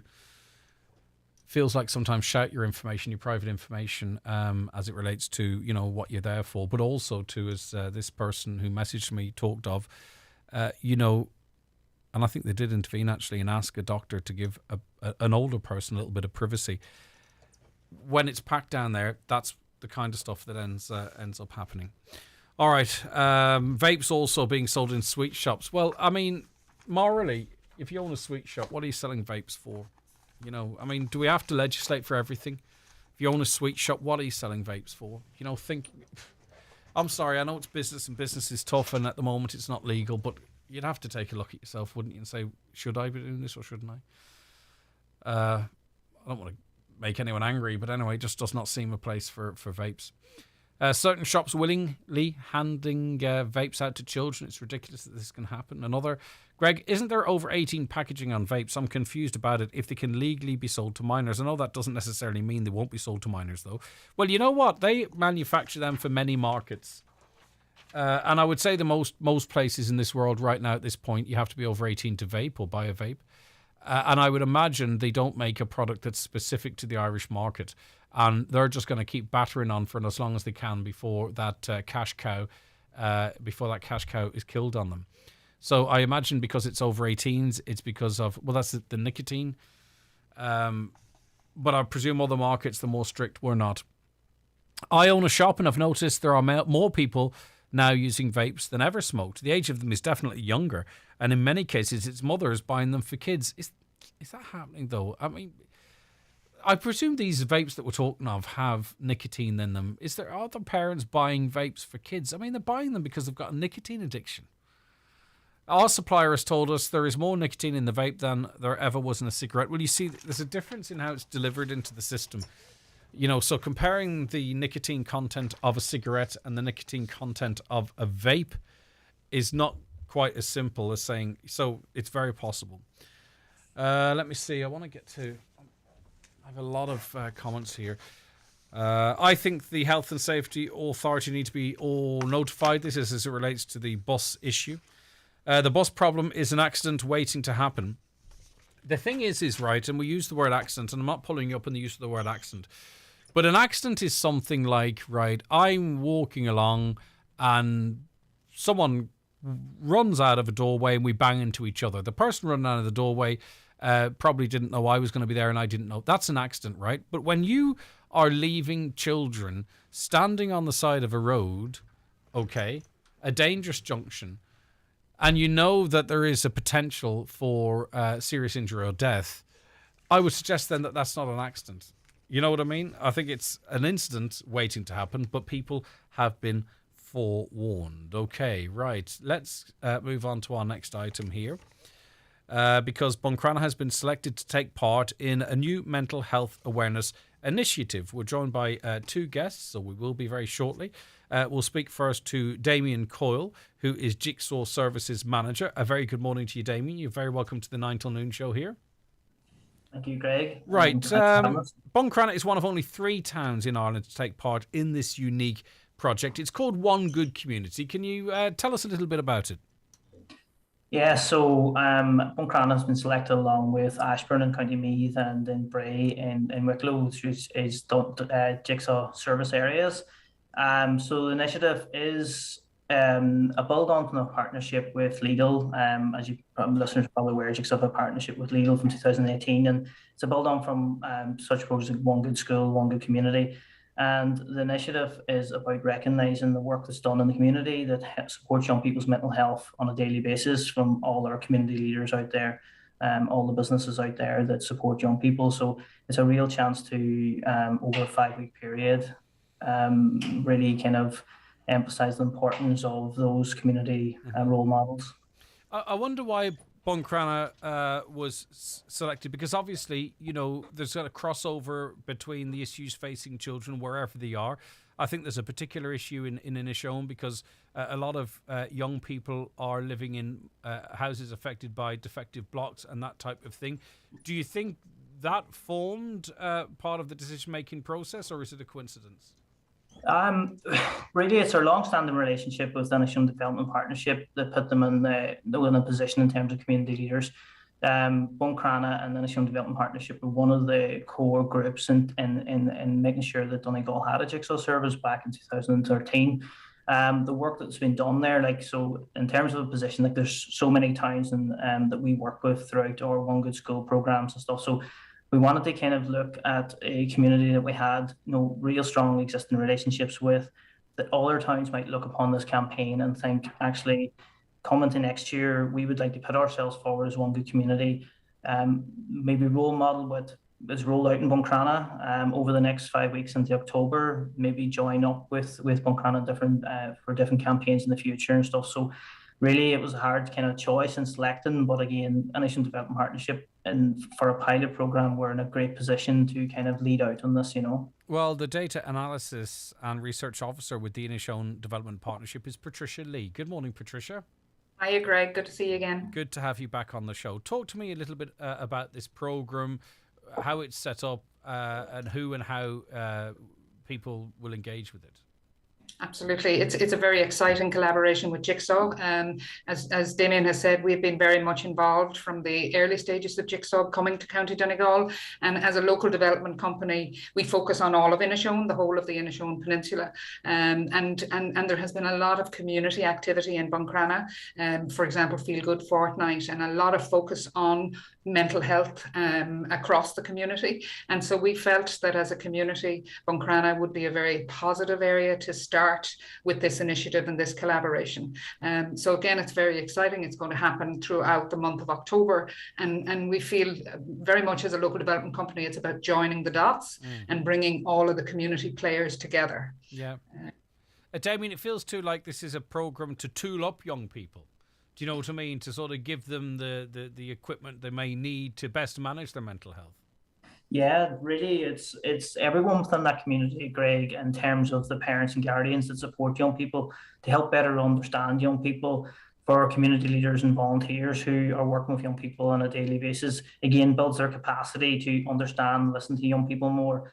And really, like that what I would say, Patricia, is there is joining up the dots. What we do on a daily basis, and how we're feeling, could be supported by a local group community. There's someone out there, that can support you along the way.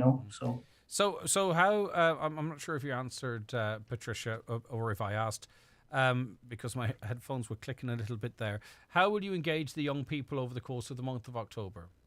Well, I suppose we're starting tonight by pulling together a lot of the different players and the different community champions here in Buncrana. So we have a meeting here in Inishowen Development Partnership office in Buncrana on St. Mary's Road between 7 and 8 this evening. And you can contact myself or Damien. I'm Patricia at inishowen.ie and with regard to coming to that meeting. So we're going to start by getting all of the leaders and the champions in the community around the table and look at mapping out how best to approach this. And I suppose, again, it is very much an alliance, and it's very much, that we take a team effort. We have a network here called IFAN, which is Inishowen Family Action Network, and all of those players that work with children and young people and families have been very engaged with this concept and are on board with regard to this pilot. Okay. So a number of people will be coming this evening to that first meeting. It will be for the 1 hour. We won't keep you any longer than that. And it's really to get people on board. You always say that. Don't have anything planned before midnight. No, I'm only joking. And anyone who's supposed to attend or could attend, Patricia and Damien, have they been invited now, or is this a call out for voluntary groups, social enterprises, businesses, etc., to attend tonight? So I don't, is it still? Are you still accepting people to turn up this evening, or as I say, has the invitation list already been drawn up? Yeah, I can. Yes, a bit of both. We've been kind of looking at our connections in terms of people that are engaged with. We're engaged with already in terms of schools, youth reach representatives, so children's charity, tidy towns, and then in terms of the IDP have reached out as well. But also those people in the community that are doing a lot of unseen work and are promoting actively.